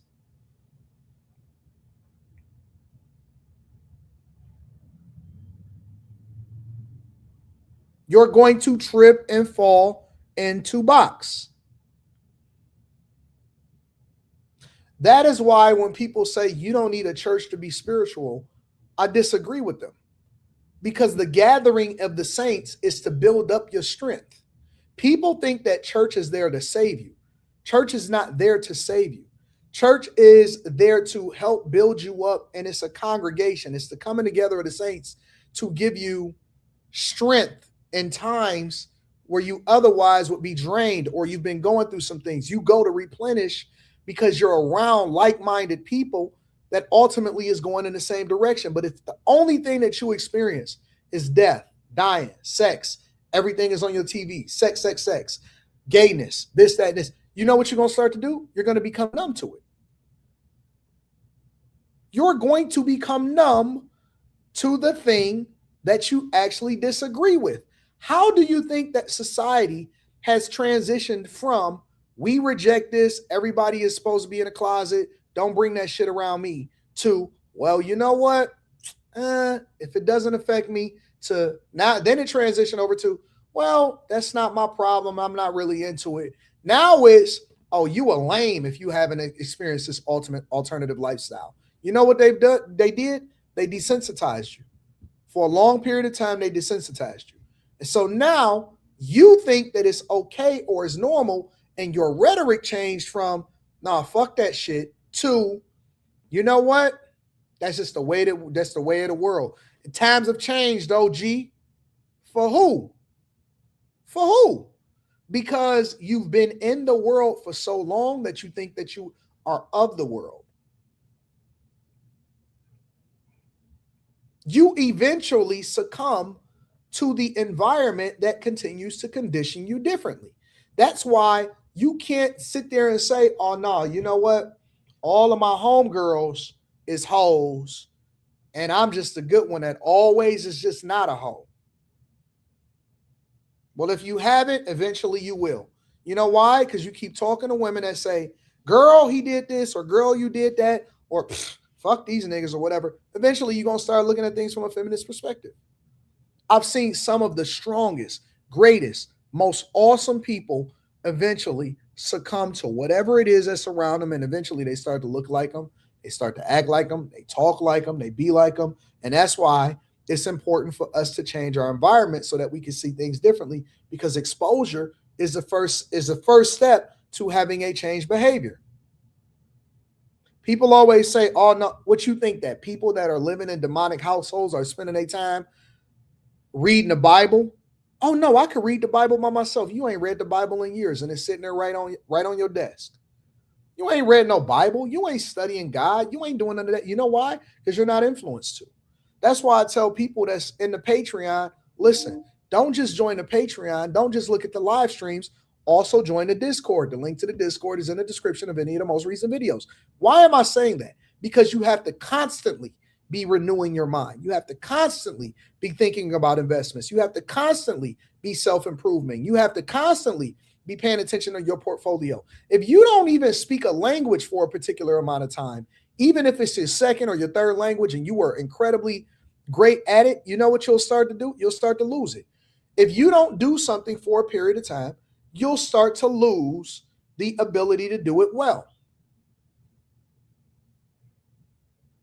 Change or being reformed, and this is the answer to your question, Coach Chris, change or reforming a person is keeping them involved in it long enough to see the results. It's not a decision. It's a transformation. That's what people don't understand. Being great. That's why I tell people a lot of times, sometimes y'all hear me when it comes to this, right? Y'all hear me when it comes to this. And I say, hey, don't kick them out. Hey, don't mute them. Hey, time them out, but don't delete them or don't completely remove them from the platform and let them stick around. You know why? Because it's a lot of y'all discovered me, and the first thing that you said, women and men, and I don't like this nigga. I don't agree with him. I don't like what he's saying. I don't this, I don't that. And then eventually it's a lot of people that sit here, and by the end of the year, you know what they say? Man, you changed my perspective on a lot of things. I meet y'all in person. Man, when I first met you, I was like, man, who is this guy that's saying this, bro? I don't like it. But then I just stuck around. And then I just stuck around. And I started seeing the results. And then I tried it and it worked for me. And then eventually I did this and I did that. Man, you changed my whole outlook on life. Because even when you let dusty people stick around, eventually they say, man, I don't want to be broke amongst all these people that's starting to get money. Even hood dudes, when you take them out of the hood, the reason why it's okay for them to be the class clowns is because everybody keep laughing at their jokes. We've changed the culture. That's why I say it's culture. It's not black people. It's culture. Your cultural norms. The culture is trash because we are championing and pedestalizing the things that's the worst for us. So then we start to look at it as normal. Oh, is this normal for you to go through this? Oh, everybody, it's normal to have herpes.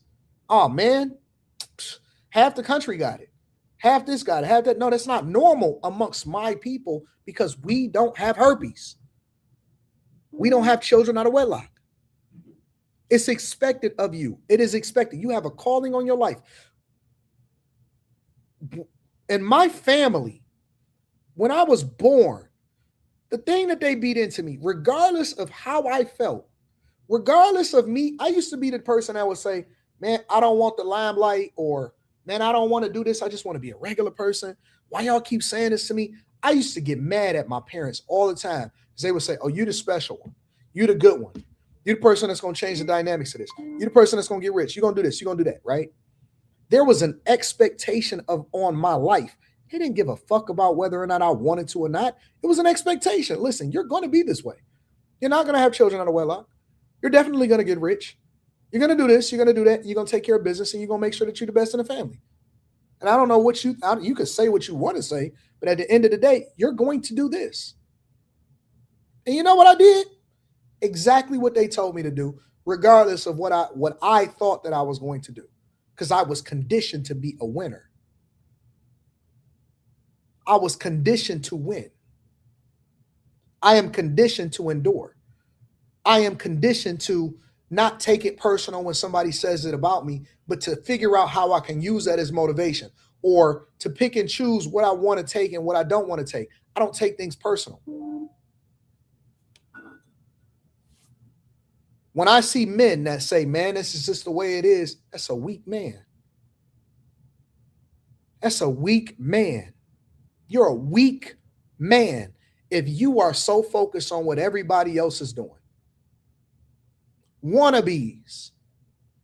I seen that the passport bros got mad and they said, we got to do a live stream because I don't like it. You're still a bunch of nerds. And I ain't even talking about the good nerds, like the smart ones. You're the ones that didn't want to do the work, and you thought that leaving was going to make you different. It doesn't. You still a sucker to me. It doesn't matter how many live streams you do. It doesn't matter. I didn't watch the live streams, but I seen the title. It doesn't matter how much you get upset about it. It don't matter how much you parade around. You're still a bitch. At the end of the day, you're still you. No matter what country you went to, you still took you with you. You can't escape the fact that you are a bitch ass nigga at the end of the day. White men, black men, all of them. Suckers. Ran. It just is what it is. It is what it is. You have to condition yourself to be a winner regardless of what your environment is. So I don't run from responsibility. I run to it. Anything I don't like in my neighborhood, I change it. Any people that I don't like around me, I condition them to do better. I am going to be the person that influences you to be a better version of yourself. Everybody that's on Room 9, everybody that's on After Hours, most of those same people, I remember when Slimmy first came in, people was like, I don't understand the point of Slimmy. Man, he this, he that. I said, no, Slimmy is great. Watch this. Now, niggas don't even like watching sometimes when Slimmy ain't on there. Man, where's Slimmy at? I got on Carrie's ass when she first came on there. Hey, listen, you in your feelings, but you got way more that's in you. I need you to give me all of that. I don't want to hear that bullshit. I don't want to hear that complaining. You keep getting in your feels and all of that. I don't know if people remember, me and Carrie had it out on a live stream, and I said, no, I expect more from you. There's more responsibility that need to be put on your shoulders. What is she doing? Taking over everything. Embracing it. She don't be in her feels no more. Every last one of these, you remember? Every last one of these people, people didn't see the same thing that I seen in them. You remember? People didn't see the same thing that I saw. But I'm a winner because I'm conditioned to be a winner. And so everybody has to be a winner around me. Everybody has to be a winner around me. There are no losers. Hello? I'm on a live stream.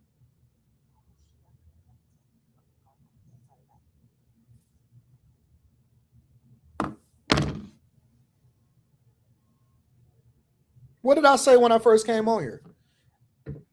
When I first decided to get out of corporate America and I retired from corporate America in 2019, you know what I said to people? I said, it's over. It's over.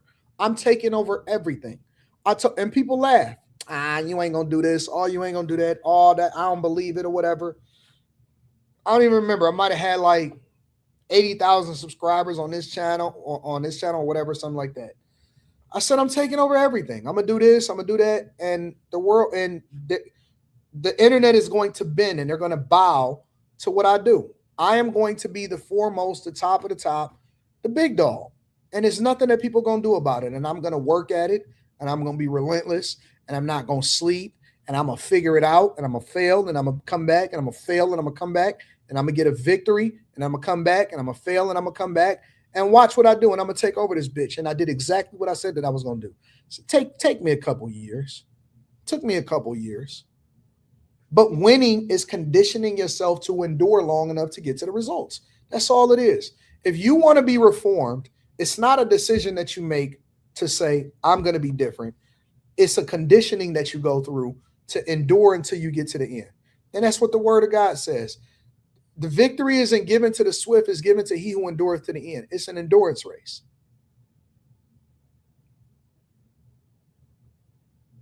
It's an endurance race. And I'm going to do the same thing in 2026. It's going to be more of. It's going to be more of. You can't win against me. You can't beat me. You can't beat me. The only way you can beat me is you got to take me out. You got to take me out. Matter of fact, let me go a step further. You have to be willing to die for this shit.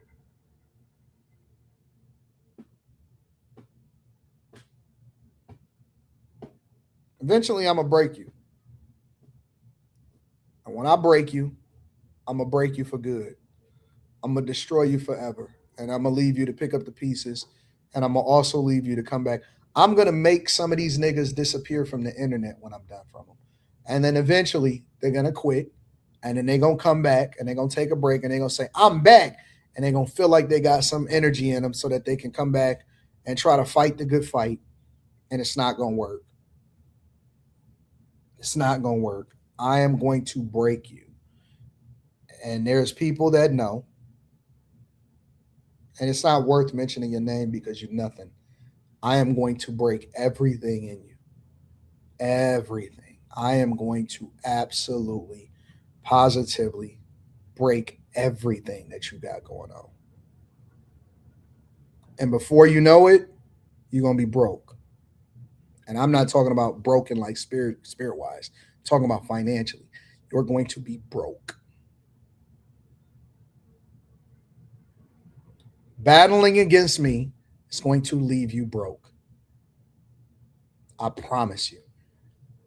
And I don't give a fuck either. Let me stop going into the dark space. Make sure y'all hit a like for the algorithm, subscribe to the channel.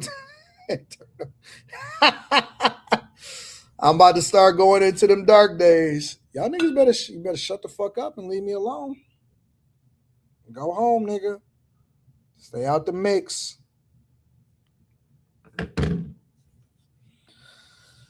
I agree, Anton, in order to... Okay, yeah, we got that one. We got that one. Back chasers. Shout out to Brian, the filmmaker, says, thank you for teaching me how to profile Mr. Daniels. Grade A Boom says that guy with the bullnose ring wants to play out a fantasy, hoping someone escapes for role play. Joining the Patreon has helped me tremendously, says Courtney Egger Show. Bad Habit says, what it do, G? Just showing love and appreciation. Big blessings to you and your fam and all of the Bag Chasers. 2026, we taking over. Shout out to Yakar and those who went to Bible study. Shout out to Vito Royale.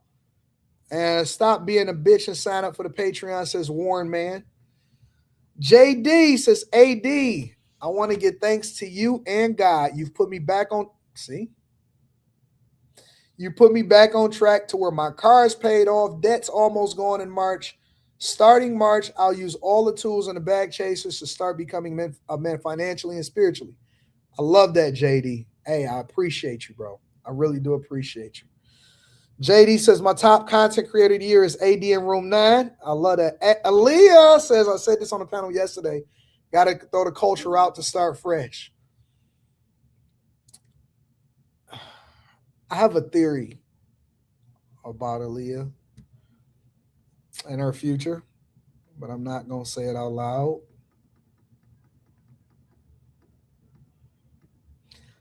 Aaliyah wants to evolve. Aaliyah is really, really, really wanting to evolve in some ways. And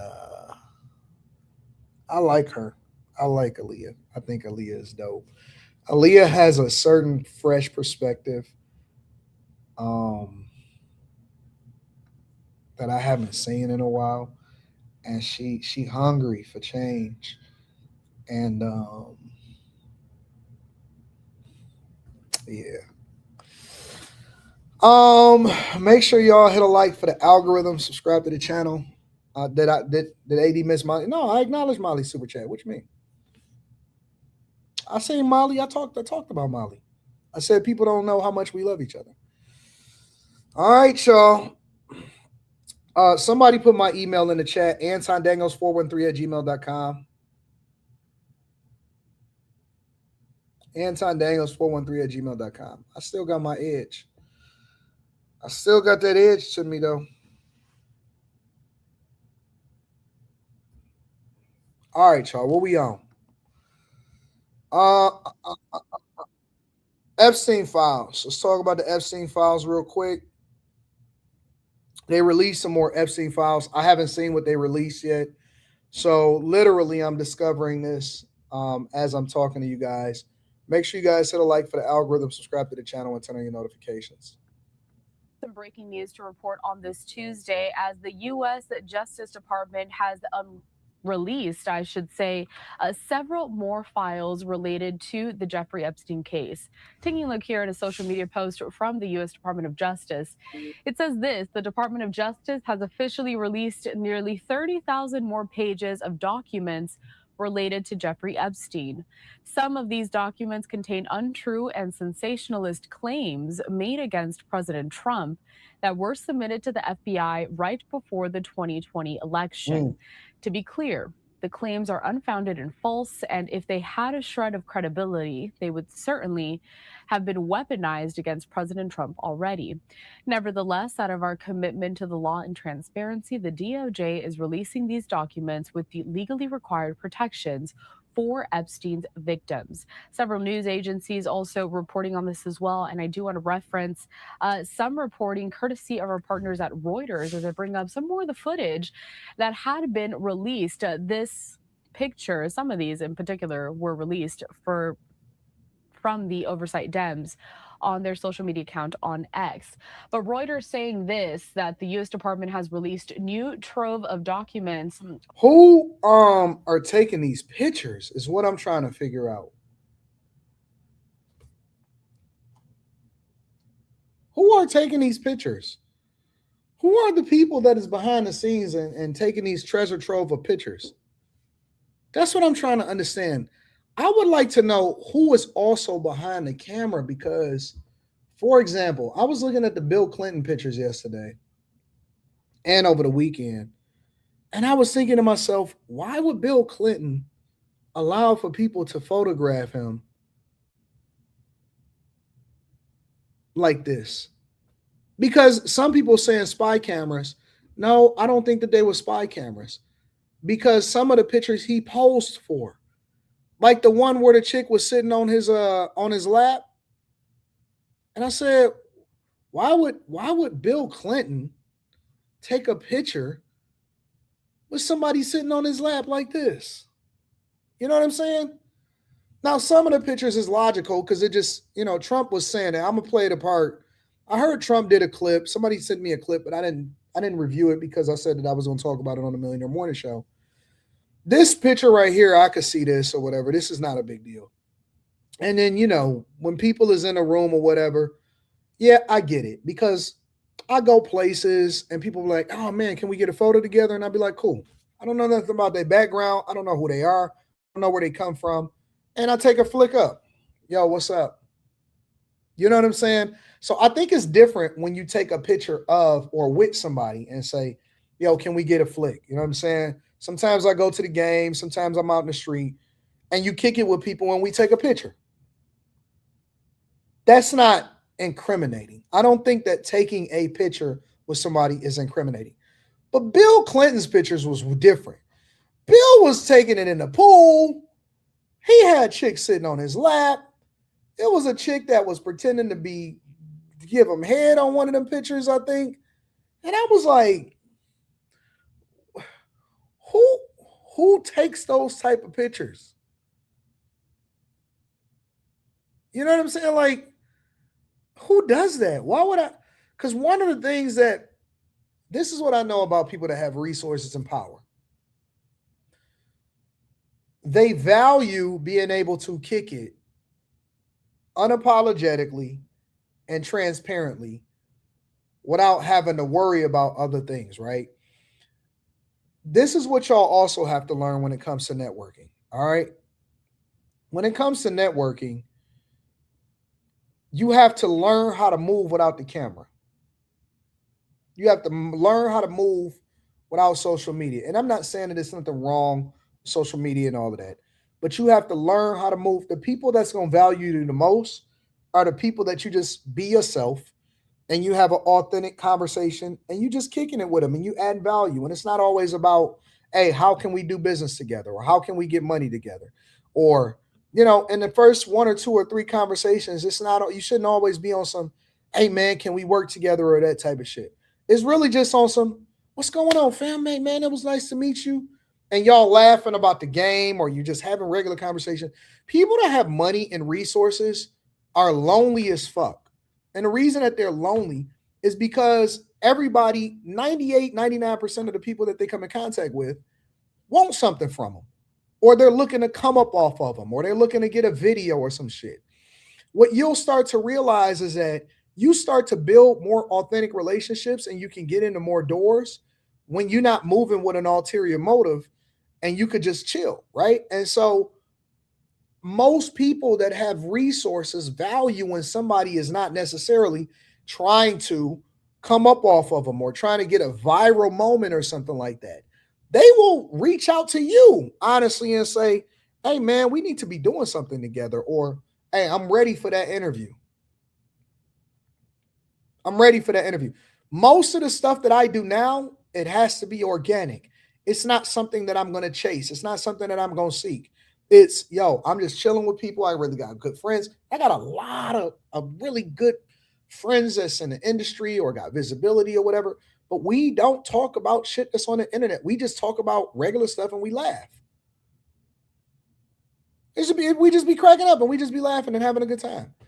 And then you naturally fall into doing business. So when I see regular pictures of people that just taking pictures with each other, I don't make a big deal of that because obviously he had a lot of money.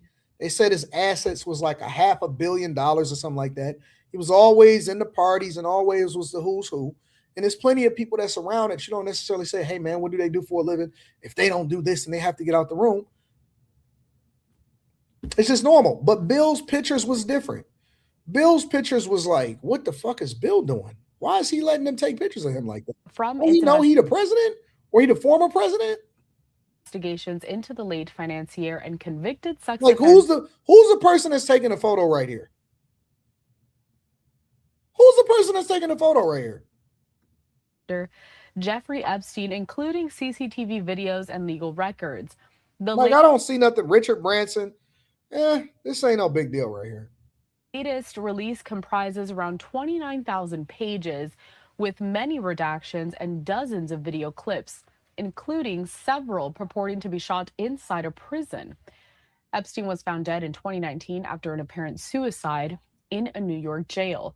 Now, the latest material comes after an apparent suicide in a New York jail. Epstein was found dead in 2019 after an apparent suicide in a New York jail. Now, the latest material comes a few days after the Trump administration published a large cache of Epstein files in an attempt to comply with a new law forcing disclosure on the politically fraught topic. However, the releases on Friday and Saturday contained extensive redactions, angering and doing little to diffuse a scandal threatening the party ahead of 2026 midterm elections. On Monday, President Trump downplayed the importance of the Epstein files. Speaking to reporters, he said the material was, quote, of the Epstein files. Speaking to reporters, he said the material was, quote, just used to deflect against tremendous success by him and his fellow Republicans.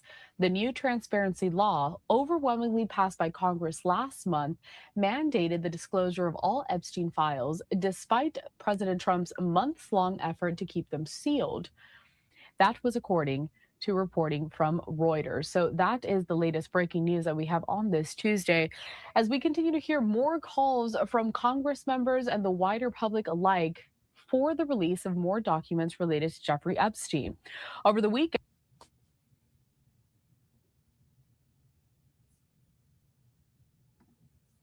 were you surprised by the number of photos of Bill Clinton in the Epstein files? And can you commit to their full... What?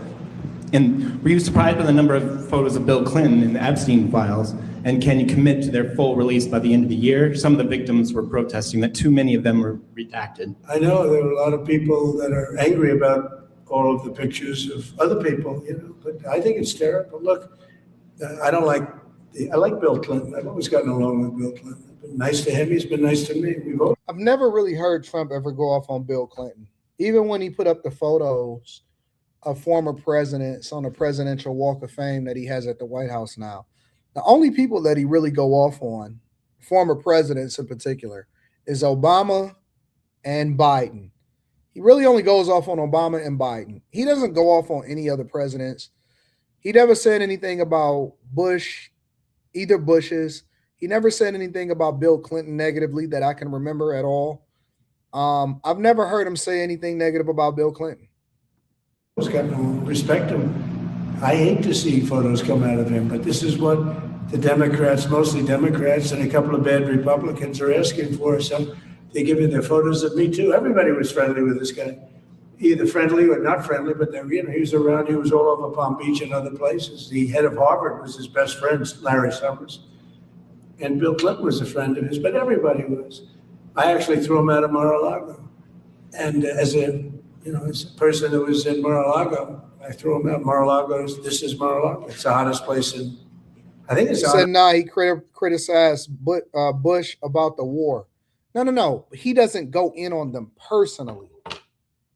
You know what I'm saying? Like, he may criticize a decision or he may criticize, certain things, but he doesn't, attack them personally.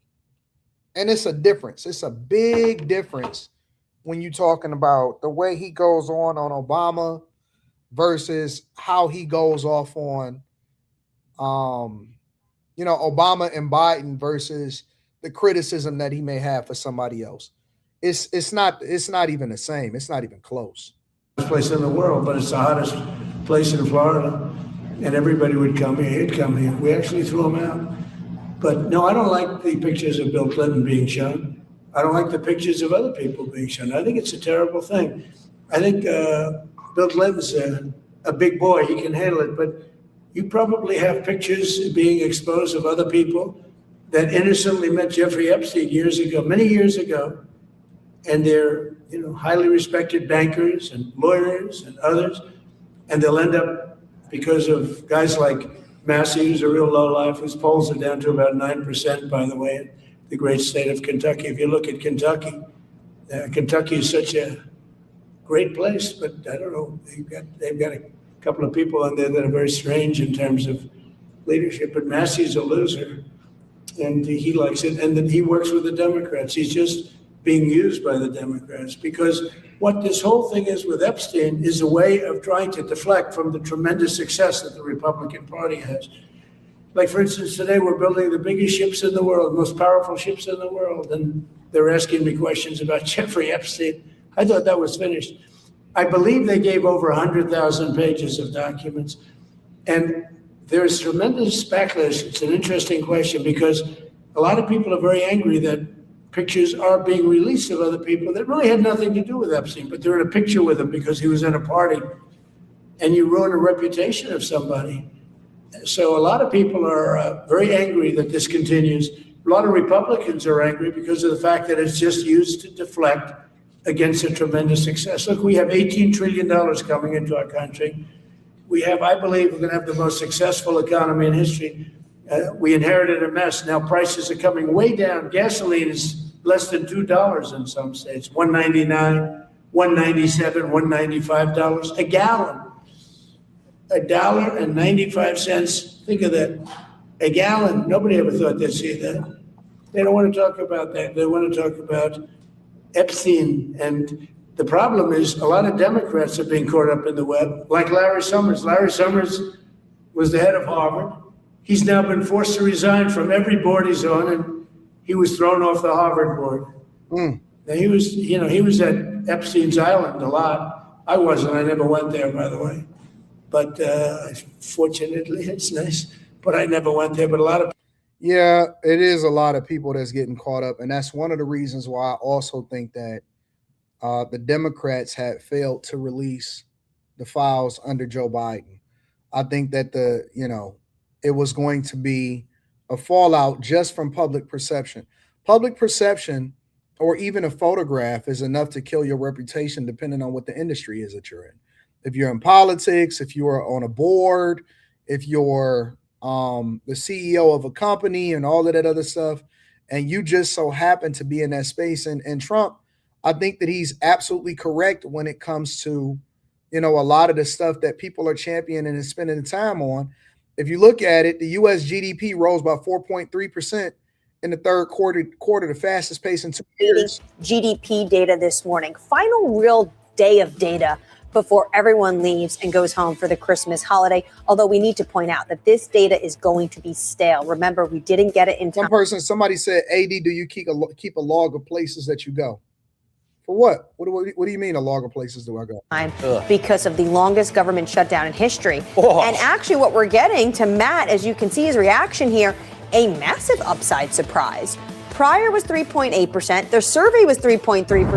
GDP comes in at 4.3% this morning. Matt, that is an uptick not many people were expecting. Yeah, very interesting. I'm going to have to break it out with the ECAN function on the Bloomberg. ECAN Go is probably the best way to look at this kind of economic data. But I initially moaned a little bit because durable goods came in so much worse than expected at a drop of 2.2%, and then a huge jump in GDP at 4.3%. So GDP is up.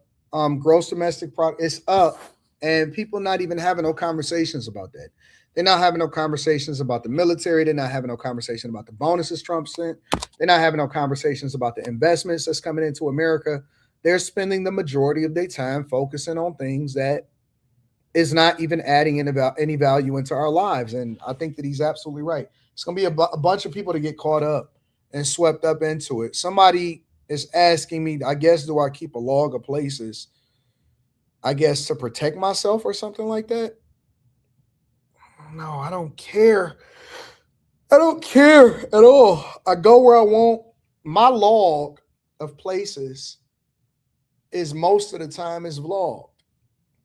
That's why a lot of times I can go back, I can go in and I can say, hey, I went to this point, or listen, this happened years ago. This happened 8 years ago. This happened 9 years ago. So I just document everything with my vlogs. I love keeping the camera on to document my life, and that's the thing that I focus on. When it comes to worrying about who I took a picture with or this fallout or that fallout or all of that stuff, I don't care. Honestly, I don't care. I don't work for anybody. I don't give a fuck. You know what I'm saying? Like, I'm self-sustaining. It doesn't matter to me. You know what I'm saying?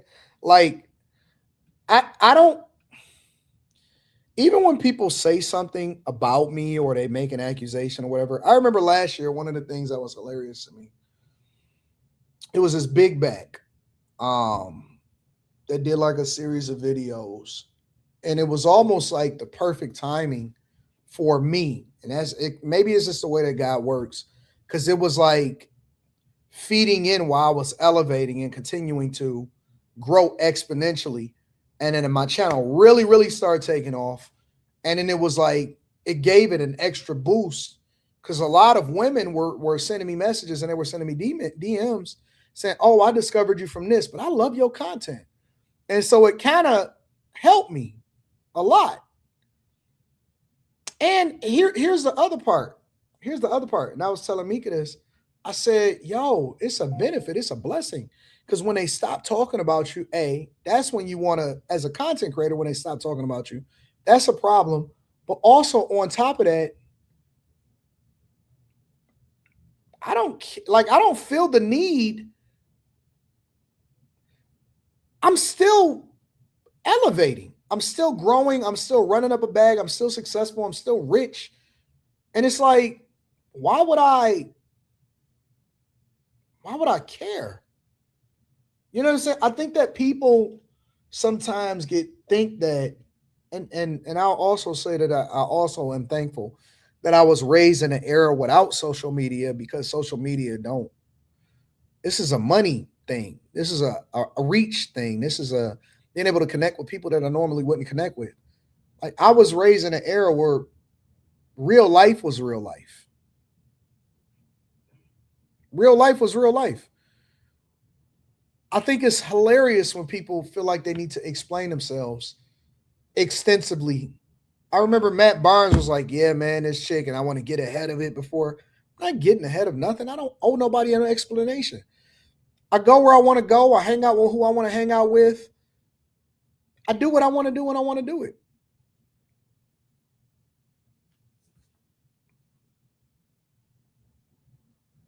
I'm going to do what I want to do. You know what I'm saying? I don't give a fuck. I genuinely don't. And I guess that's the blessing. That is the blessing. I'm going to go to the games with who I want to go to the games with. I'm going to do what I want to do. I was hanging out with this one person.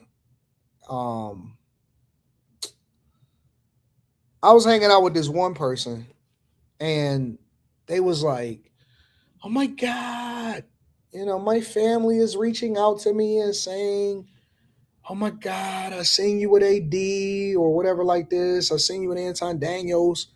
Oh, what? And I'm like, yeah, I'm just chilling because I'm used to the shit or whatever, right? And it's like, is that a thing? Who cares? Who cares? Like, we all had a ball. Life was good. You know what I'm saying? I don't know. Whatever. Let's keep it moving. Make sure you hit a like for the algorithm, subscribe to the channel, and turn on your notification. Was I getting too emotional on that first topic, AD? No. I think you did great. I look at it as all good conversation and entertainment. Anton, can you check out the Phoenix baseball player burglars? Remind me tomorrow. So it's a couple different things that I want to get to. It's a lot of stuff that I didn't get to. But it's a couple different things that I want to get to before I get to the end of the show. So the first thing that I want to talk about is layoffs. All right, because it's a Nebraska town. It's called Lexington, Nebraska, that is facing major layoffs from a Tyson food plant. All right. So I want to get to this first. Make sure y'all hit a like for the algorithm, subscribe to the channel, turn on your notifications. And then after that, I want to get to the Kansas City Chiefs leaving Arrowhead Stadium after 50 years. I want to talk about that also. Gave us notice of a layoff procedure warn notice over a week ago. They'll be closing their facility as of January 20th, impacting 3,200 individuals for the community of Lexington. The general mood of the individuals coming in for our services, of course, is anxiety. What do I do next? Will I have a job? Where do I go? And what do I do from here? You see them people's faces right there? Do you know what I see? You know what I see? I'm going to tell y'all what I see. This is about the Tyson food layoffs. All right, let me change the title of this so y'all know. If you're just getting in,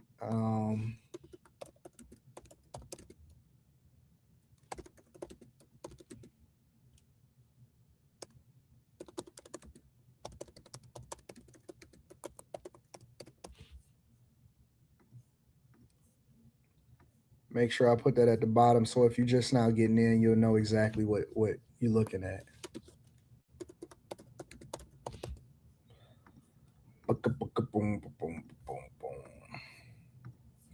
What do y'all see when y'all look at this picture? Are these people that's on here? What do y'all see?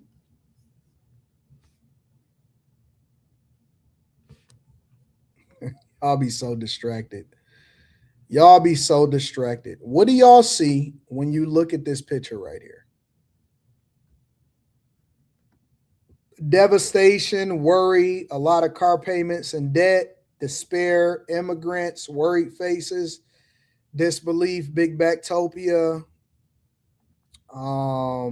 worry, somber, average, they look scared, straight, white people. Oh man, Keisha. Hit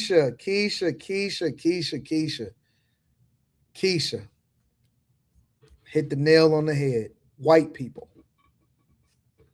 And obviously it's more than just white people in this conversation and in this picture, but white people. More importantly, you know what else I don't see? No black people. 0 black people in this photo and in this picture. Why am I saying that? Why am I emphasizing no black people in this photo? I'm emphasizing it to say that a lot of times our world and our culture is so small that we always say these crazy things like the system is against us. And I've been telling y'all for years, and I hate to keep on throwing it in y'all faces, but I've been telling y'all for years that this is not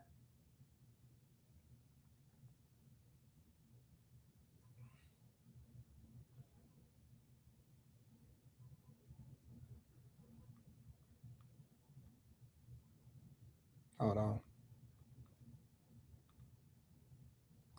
This is not about this is not about race. It's not about race. I've been telling you for years, that this is not about race at all. It's not. It never has been, not in your lifetime, and it never will be. It never has been, and it never will be about race. You don't see one black person in this photo being targeted for layoffs.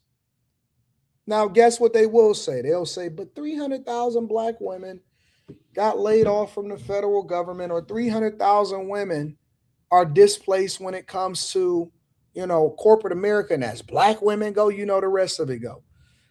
It's not about race, bro. It has always been about class. It's always been about class. It's always been about life choices. It's always been about sacrifice, and it's always been about profits.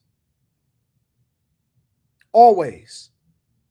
You think that they care about these white people any more than they care about the black people that is in the inner city of whatever your major city is? They don't. They don't. They really don't. Now, there may be people that, get into class war and all of this other stuff, and they may talk about all of this stuff. But the reality is that if you are a have, you're invited to the party, and if you're a cultural fit, you get to stay. And what is the party? The party is the opportunity to be able to make more money by making sure that you add value into other people's lives. That's it. That's it. That's it. It's not about white. It's not about them folks. It's plenty of white people everywhere. It's plenty of Hispanic people, black people, all of that stuff. They're everywhere. Nobody gives a fuck about you like you think that they give a fuck about you. It's not about that at all. So when this Tyson plant in Nebraska, they didn't keep it because it's in Nebraska, and Nebraska don't have a heavy population. Lexington, Nebraska don't have a heavy population. Shit, I'm not even sure if it's a black person that stay out there at all. I'm over here in San Diego, and I was in La Jolla, and I'm all around San Diego. You know what I don't see? I don't hardly see no black people. And you know what they treat me like? Gold. You know why? I walked into the bank yesterday.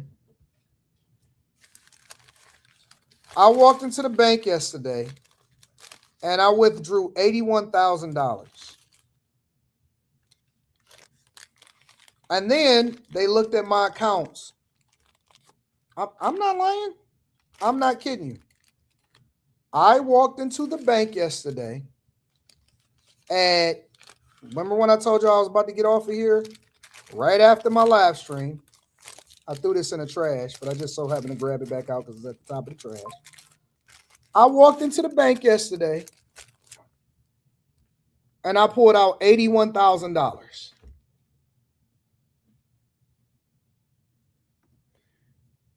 And you think for even 1 second that they gave a flying fuck about whether I was black or not?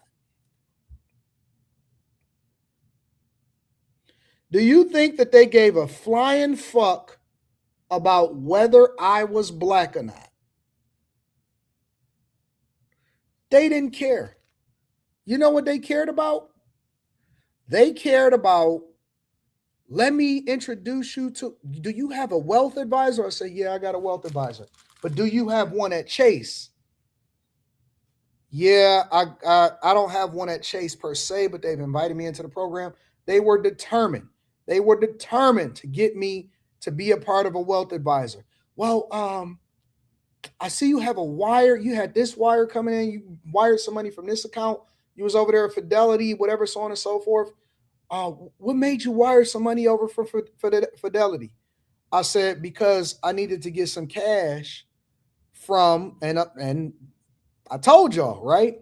I said I needed to get some cash so that, and the reason I withdrew it, because eventually I had to get a cashier's check because I got to write a check for the BMW that I bought my daughter for Christmas, right? And so they're like, oh, they said, but you got another account? I said, yeah, because, you know, I'd have made a stock play. Rivian exploded. I gave that play to the bag chasers. We talked about it. He said, do they need to know why you wired money? No, I didn't have to tell them why I wired money. But I did it because we was just having a conversation and a wealth advisor came over there and introduced themselves, right? And so my point is that regardless of what the reason is, my point is that they didn't give a fuck about my race. They cared about whether or not I was going to remain a good customer to the bank and how they could take my money and maybe make some more money with my money, or how I could invest, or if I was willing to move a majority of my assets over from this bank over to this bank, right? They didn't care about race. When these layoffs come, they don't care about your layoffs. They don't care about your race. They don't care about any of that type of stuff. You know what they care about? They care about whether or not you're going to be valuable and if you want to do business together. You know what they was trying to get me to do? You know what they was trying to get me to do? Take out a line.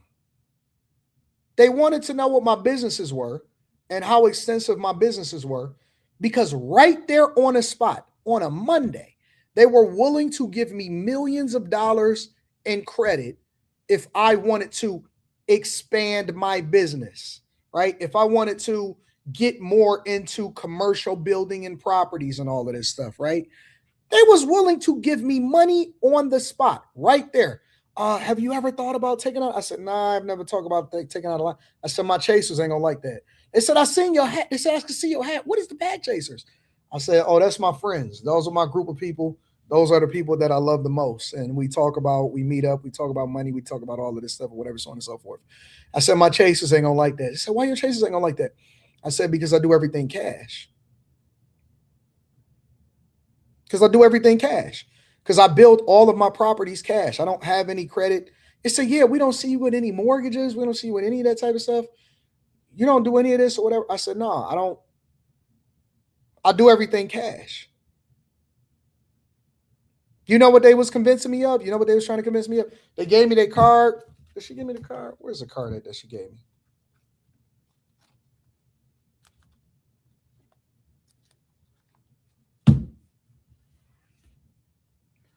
Let me play the rest of this. Let's see if she can find that card that she gave me. Immediately, they start giving me their card. Will I have a job? Where do I go? And what do I do from here? Tyson workers make up about 3,200 of the population of 11,000 of Lexington. And so they have a great impact upon the culture, schools, and everything that a community is comprised of.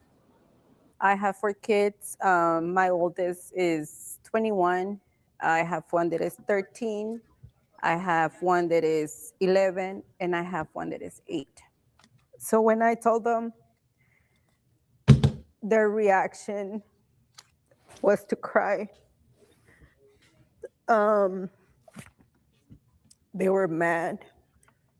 And I'm guessing that was just a reaction because they were heartbroken. They don't want to go anywhere. This is their home. These plants have been underutilized, and we have a shortage of cattle out there in the U.S., and because of that, very vulnerable that somebody might shut down. Really, my heart was broken over the change of what it does to our community. We have a very strong community in Lexington that really is close-knit and very accepting of the packing industry as well as all industries. We just hardworking people. That's it. We're just hardworking people. All we do is go to work, come to church. That's all we do here. Can't find the card. Yeah, the emotions are just the same, just like everyone feels, because this is something, like I said, that touches every fabric. And guess what? None of these people, as they get laid off, nobody gives a fuck. Nobody is going to come and save them. Nobody is going to come and fix their life. Nobody is going to hold them down. Nobody is coming to fix them.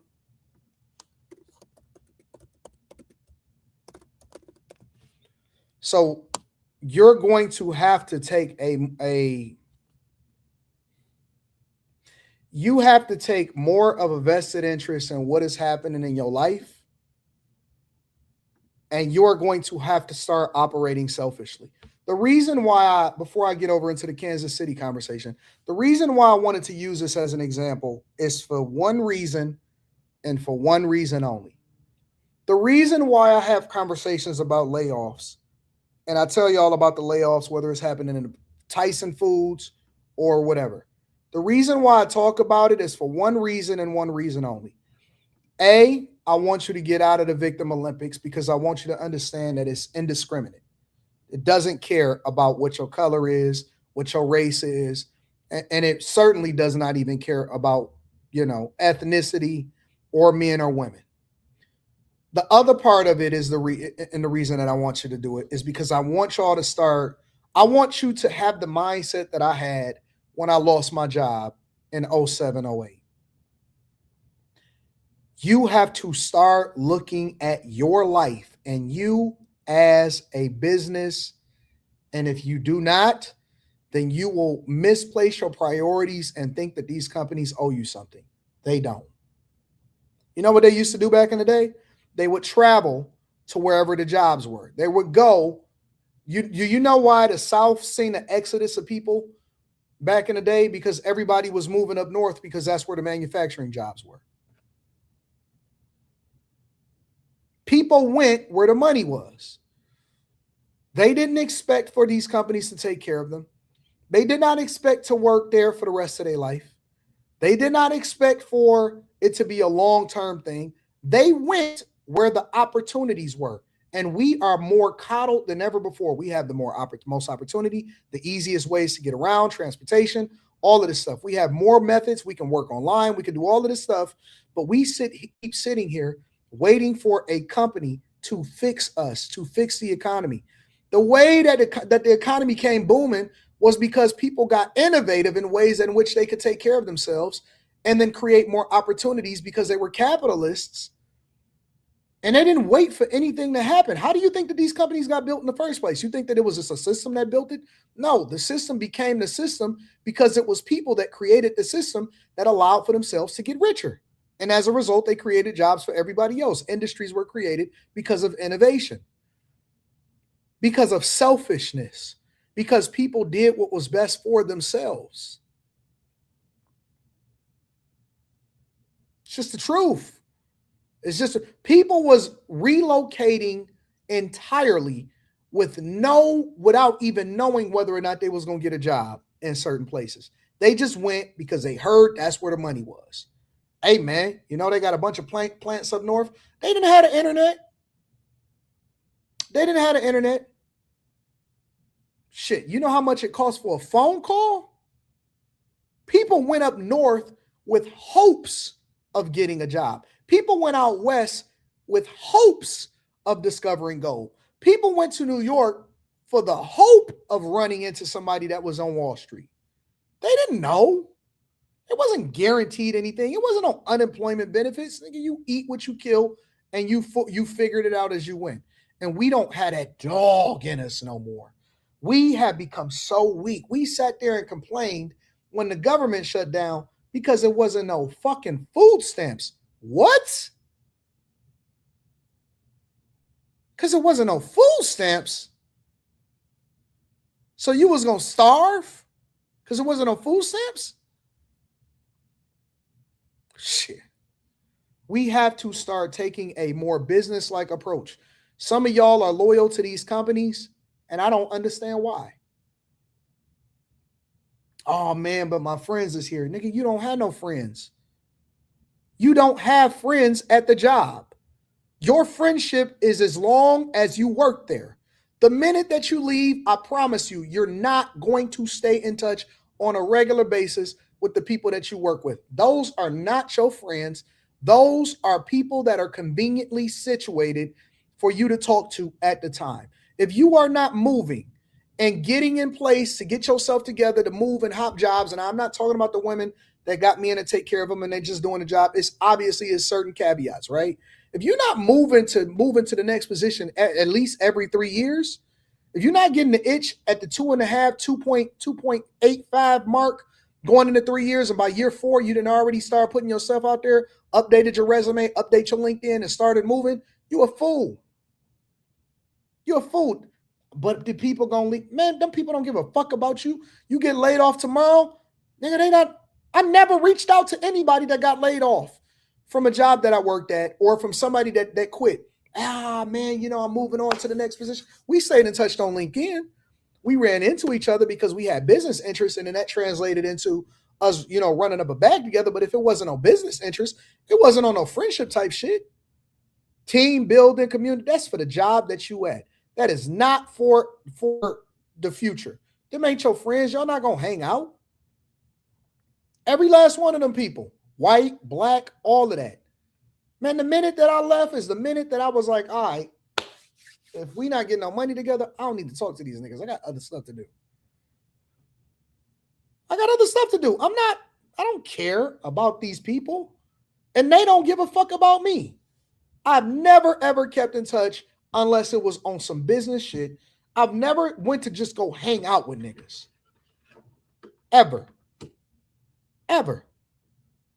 So y'all acting all weird because, oh man, they ain't keep in touch with me and all of this other stuff. You the weirdo. You the sucker. You the dummy. Because I operate like it's the 50s, like it's the 40s, like it's the 30s. I go where the money is. I go get the bags and then I bring it back home and I create the industries that I want to exist in my space. I'm going to go get the money and then I'm going to bring it back. For all of you dudes that's afraid of moving, let me have a real conversation with y'all before we get to this Kansas City Chiefs thing. For all of you dudes that's afraid of moving because you got to have work-life balance or my girl is going to miss me, man, fuck her, bro. Nigga, if she not there when you get back, or if she not trying to come to where you at, or if you can't come and see her when you get some time, baby, I got to go get this money.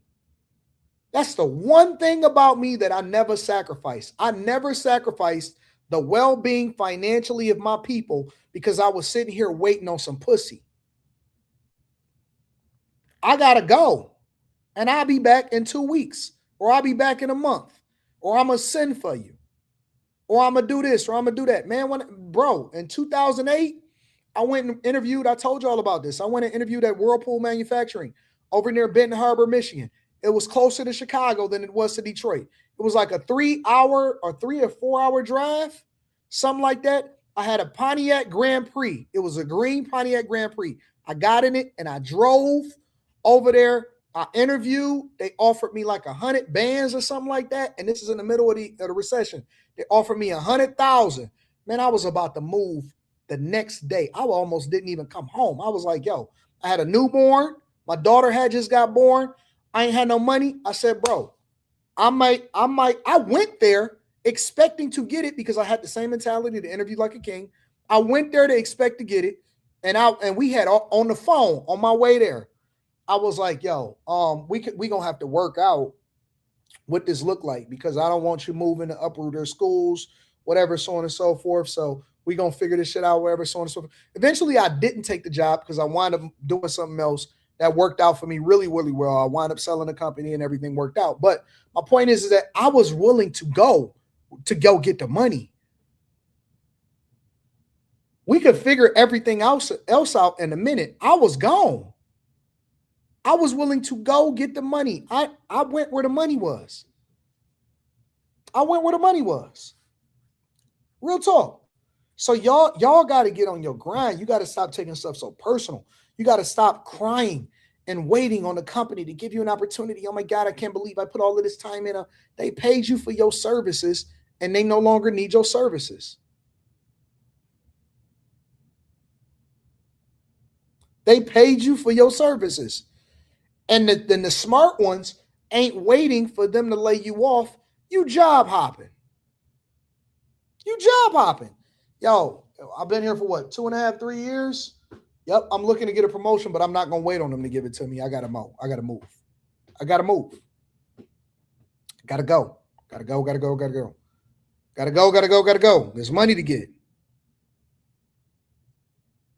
They don't owe you nothing. They paid you what they paid you, and you got to keep it moving. Stop. The minute that you stop taking it personal and you start taking personal responsibility is the minute that you start winning. The only thing I take personal is what happens at home. Anything that happens in the world, that's the way the world works. That's the nature and the belly of the beast. Anything that happens on this content creation space, somebody come out, they do a live stream, I don't give a fuck. I'm going to use that as leverage so that I can run up a bigger bag.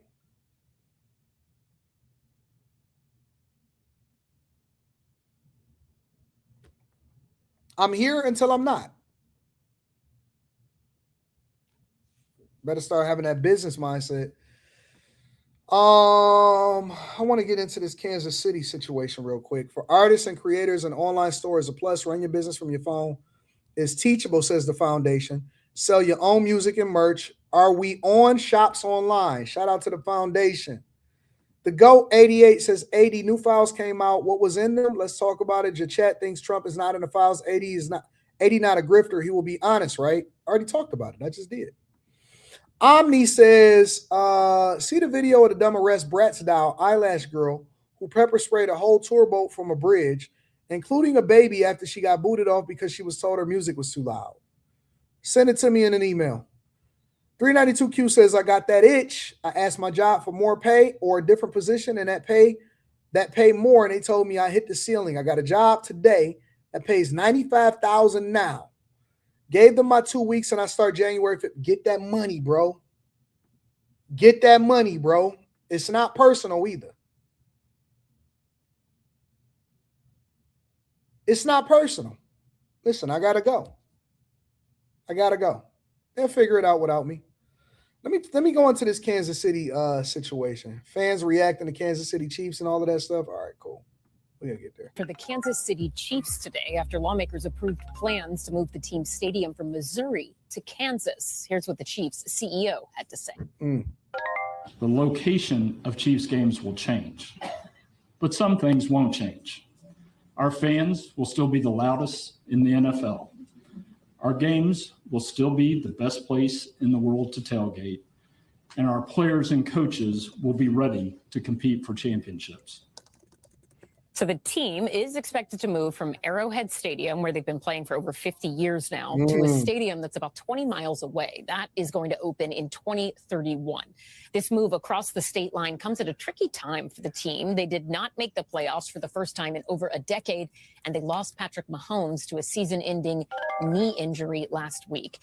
So for a lot of people that don't understand, let me break this down for you, because they are moving states. You know why? Because they're going where the money is. And I suspect that the reason that they're moving to Kansas, and all of their fans are probably going to still go over there too.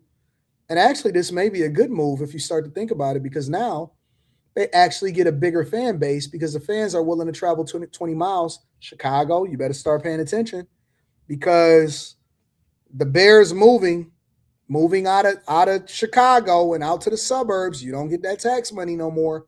They're moving 20 miles over. Missouri and Kansas are actually literally right next door to each other. So they're crossing over the border, over the state lines from Missouri over to Kansas, and they're moving the team. Why are they moving the team?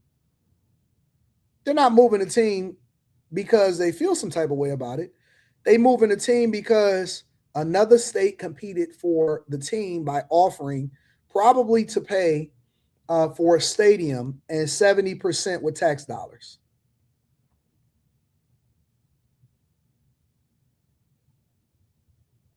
Miss Sanchez is hurt. Miss Sanchez is hurt. Miss Sanchez is hurt. Miss Sanchez is hurt. Miss Sanchez don't like it. They don't like it. They don't like it. They offered to build him a stadium. They offered to give him a stadium, I heard. Shaquille Brewster joins us now with the latest. I mean, Shaq, this is a huge deal, right? It's also expected to cost a lot. Why are the Chiefs doing this now? Yeah, you're talking about more than $2 billion in state investment. And when you asked or heard from the CEO of the Kansas City Chiefs, he pointed to a couple of different factors. One, there was some time pressure here. Their lease at Arrowhead Stadium expires at the end of the 2030 season. If they wanted to build a brand new facility, as they decided to do, they need to make those decisions pretty much right now. And what we know is that Jackson County, Missouri side of things, voters last year rejected a proposal to extend the sales tax that would have helped fund a renovation of Arrowhead Stadium. So now you get to the point where we're talking about the people having a choice in it, right? Now you get to that point. So this is literally the state line. Kansas City, Missouri, and they don't even have to change the name of the team. That's what's so beautiful about it. Kansas City, Missouri to Kansas City, Kansas. And nobody is going to know the difference that is outside of these two states. So now you basically cross state lines. You went 20 miles over because the taxpayers said, nope, we don't want to put money into it. Nope, we don't want to. And that's cool. Y'all got a choice. Y'all had a choice. So now they moved from Kansas City to Kansas City. And they went where the tax money was. You know why? Because people compete for jobs and people compete for the stadium. That's why. Y'all had a vote to see who would pay for the stadium. Missouri said, hell no. Nah. All right, well, now y'all got to go. Y'all got to cross. Y'all got to cross state lines. Y'all got to learn the laws, learn if you can take guns. Y'all going to be tailgating. It's going to take you an extra 30 minutes to get to where you were supposed to go. It's going to take you an extra 30 minutes. And they willing to build a new stadium instead of renovate. It's all about this. It's all about that money, man. I'm trying to tell you. Among other things. Well, when that happened, you had leaders in Kansas really step up and say, hey, we can provide these investments, and not just for a stadium, but also a practice facility and also a mixed-use entertainment complex. You have leaders in the state of Kansas talking about this on pretty grandiose terms in big ways. I want you to listen to how the governor framed it at the press conference earlier today. We are making Kansas a tourist destination for the region, for the nation, and for the world. The economic impact of all of this is massive. All of this will amount to over 20,000 jobs and over $4 billion in economic impact. And she's right. And she's right. You know why? Because she thought like a business person. And she understood the numbers. And when they seen, this is what happens. It's the same thing that happens in relationships, right? What you won't do when you start to see a nigga elevate and get money and you winning and you got comfortable, it's somebody else like, but wait a minute, hold on, wait a minute, he available? I could make quiche, right? Yeah, I can make that house a home. No, you ain't got to do all of that. What? Moving in? You ain't got to move in. Listen, whatever you want, daddy. Whatever you want, daddy. I understand the value that you bring, and I just willing to play my role. Meanwhile, that funky bitch that you've been dealing with all that time is like, you ain't nothing without me. You ain't nothing without me. Ain't nothing. Oh, and the nigga kept saying, man, why am I being loyal to this funky hoe? You know what I'm saying? Maybe she done had her time. She done got too comfortable. All right, cool. I'm leaving then. Well, where you gonna go? You ain't got nowhere to go. I'm going over here. I'm upgrading. I got a better version. A better you. It's a better you that's right there. It's a better you that's over here. And now she like, I can't believe he left me. I can't believe he wasn't loyal. No, you know what they loyal to? They loyal to their job. It's always somebody that's competing. Whenever you get too comfortable, and I'm talking about this, I'm using a metaphor to illustrate a point. But whenever you get comfortable from a business perspective, there's somebody else that's willing to take your lunch. As somebody else, I don't feel like cooking today. And then the other one is like, hey, I made a meal just in case you came over. I know you're not gonna be here, but just in case you stop by, I want to let you know. And if you come this way, I could just make you a plate.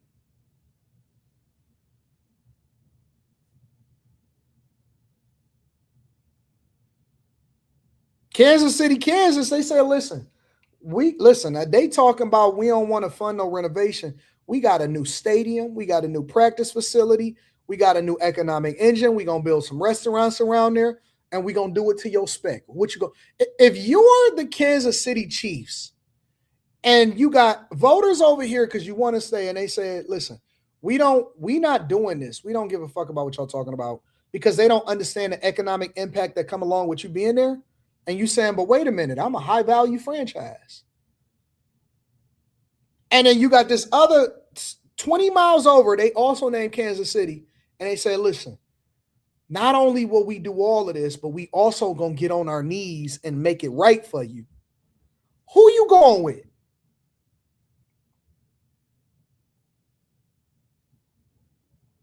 Who you going with? You going to go with the person that said that you fighting with about a renovation, or you going to go over here where they said they're going to build you a new stadium, a practice facility, and they're going to put some money in your pocket because they understand the value of what you're going on there.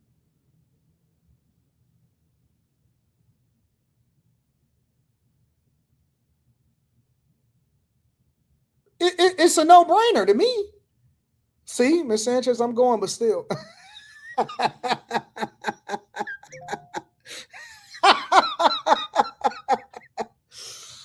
Oh, nah, Nah, they salty over there in Missouri. Don't worry about it. Y'all can go over there to Kansas City, Kansas. The governor at the beginning of that press conference kind of described this announcement as surreal. And you had the lieutenant governor saying that this is the largest economic investment in Kansas history. So how is Missouri responding to all of this? Is there anything the state could do to salvage it at this point? Yeah, they're not happy about it. I think that's not a shocker. You have the governor in a statement with one local television station essentially saying he's going to keep working with this organization until he sees moving trucks at Arrowhead. We did also hear from the mayor, the Kansas City, Missouri mayor. I want you to listen to a little bit of what he said. While the Chiefs aren't going far away and aren't gone yet, today is a setback as a Kansas Citian, as a former Chiefs season ticket holder, and as a lifelong Chiefs fan. Today is a loss for the communities of East Kansas City, Independence, Raytown, and some of our favorite places en route to the stadiums. Should have been on your knees, nigga. Should have been on your knees. Now, this isn't something that everyone is celebrating today, particularly fans. Stadium among them. That stadium, when it was. And John, it will be this eerily quiet then as well. We understand today's not a game day, so there's no fans out here. The tailgating isn't happening, but the morning in Missouri certainly is. And as you guys have just mentioned, as I just said, in about 5 short years, this quiet will be the norm here at Arrowhead. I don't want them to go to Kansas. I want them right here in Missouri. So what's your message to the team now that they're going? I think you're making a big mistake. You need sound just like an ex-girlfriend, right? To reconsider. It may be too late for leaders to reconsider. And then if you ask her why am I making a big mistake? Why would I reconsider? Just because. I feel you. Hey, you got the moving truck available? Yeah, we might consider, as Wilson suggests, but it's exactly the right time for folks here to voice their frustration. You think they're going to lose fans? Yes, absolutely. Well, I don't like it at all. They'll probably lose me as a fan. The move down I-70 not welcome. You know what I know about people, especially football fans? They go where the team go. They don't trip about it. They said that they was going to lose fans with the Raiders when they moved from Oakland. The Las Vegas Raiders is booming. If you ever been to the stadium, if you ever been during the game, it'd be lit. It'd be lit. It'd be lit. It'd be lit. It'd be lit. One of the best stadiums that I ever visited was Allegiant Stadium in Las Vegas. They said the same thing when the Raiders left and they went to Las Vegas. Boy, that Raiders stadium is booming. You toured the stadium in 2002? Man, listen, bro. That stadium is sick, and it be packed the fuck out. It be packed out. It be packed out. It's packed out the wazoo. Commanders didn't lose fans moving from DC to yeah, bro. People still gonna go to football fans. Listen, take it from a Lions fans that watch this team go winless a season. They don't stop going to games ever. They don't lose their fan base. They just continue to build more hope. But you know what? I hope it's going to change this season. Here in Jackson County, partly because of the history. It was 1963 when the Chiefs picked Missouri as their new home, and in 1972, so more than 50 years ago, they settled down here at Arrowhead. But that future shifted in April of 2024 when Jackson County voters rejected a sales tax extension that would have helped fund stadium upgrades. That failed vote cracked the door open, and Kansas, as of today, walked through it. I'm not happy about that. They've been the Kansas City Chiefs since before I was born. Again, my preference is they stay here. I don't care where they're playing at. As long as they're in the region. Exactly. And we tried to end there with a little bit of optimism for those of you in Chiefs Kingdom that are home and upset with this news. We do know that they will just be right down the road. And I'm sure the great memories that we have all created here at Arrowhead Stadium, we can transfer those to the stadium in KCK. Bria. Hey, We're Malik, about to cry. before you go, what are elected officials in Missouri saying about this big move from the Chiefs? They've had a lot to say up to this point, but today we've had a hard time tracking them down. We have heard back from a few at this hour. One of them compared this to this cross rivalry between Kansas and Missouri, saying that it is alive and well, as Dave just mentioned a few moments ago, but also understood the point that this is a big move, and he believed that it was undermining a fan base and that Kansas was taking a big political risk, one that is not just with the fans, but the idea of these star bonds. We know that star bonds have not always been successful, so it is a risk, but one that Kansas, of course, today says that they're willing to take. And this same source compared it to 52 years of marital bliss, and then Clark Hunt today coming in and blindsiding Missouri. See, he just compared it to a relationship in the same way that I had it compared to a relationship. He just compared the same thing. He said it's like 52 years of being in marital bliss and then being blindsided.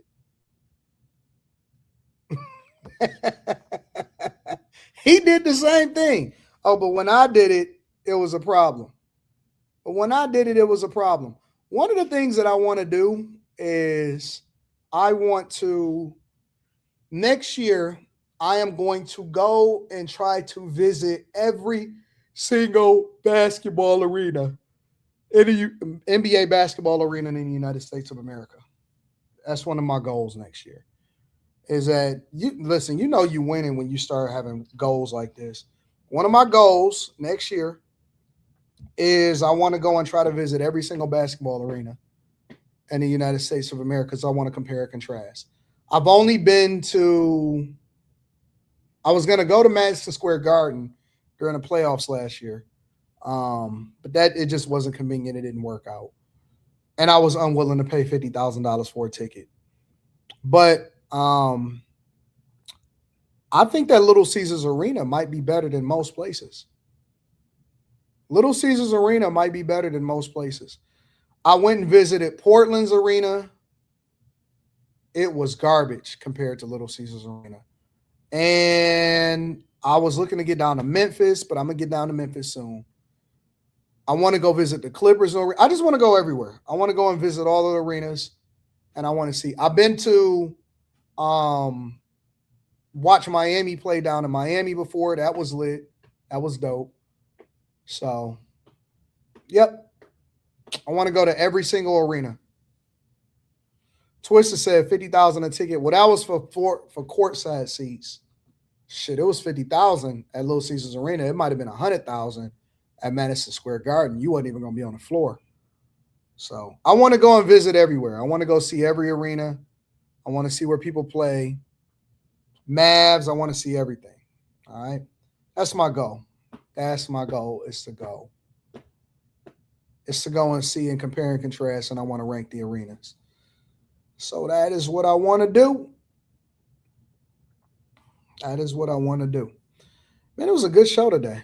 I had fun. I had fun profiling. The Bills are also currently building their new stadium, but they aren't leaving the area yet. But that shit is still going to be outside. That's dumb.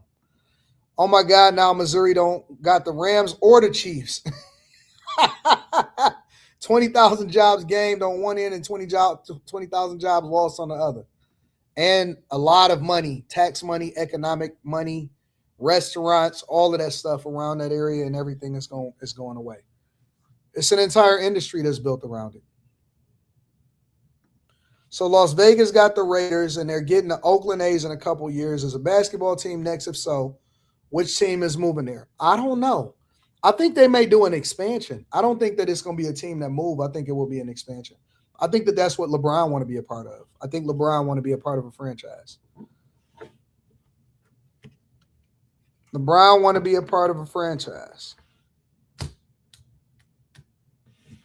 I want to see all of the stadiums. I've been to Cleveland.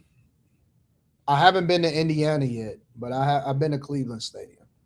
So, all right, y'all. Listen, I love y'all. I appreciate y'all. I think y'all are the greatest audience on earth. After hours tonight, and it's gonna be popping. I'll holler at y'all later. Peace.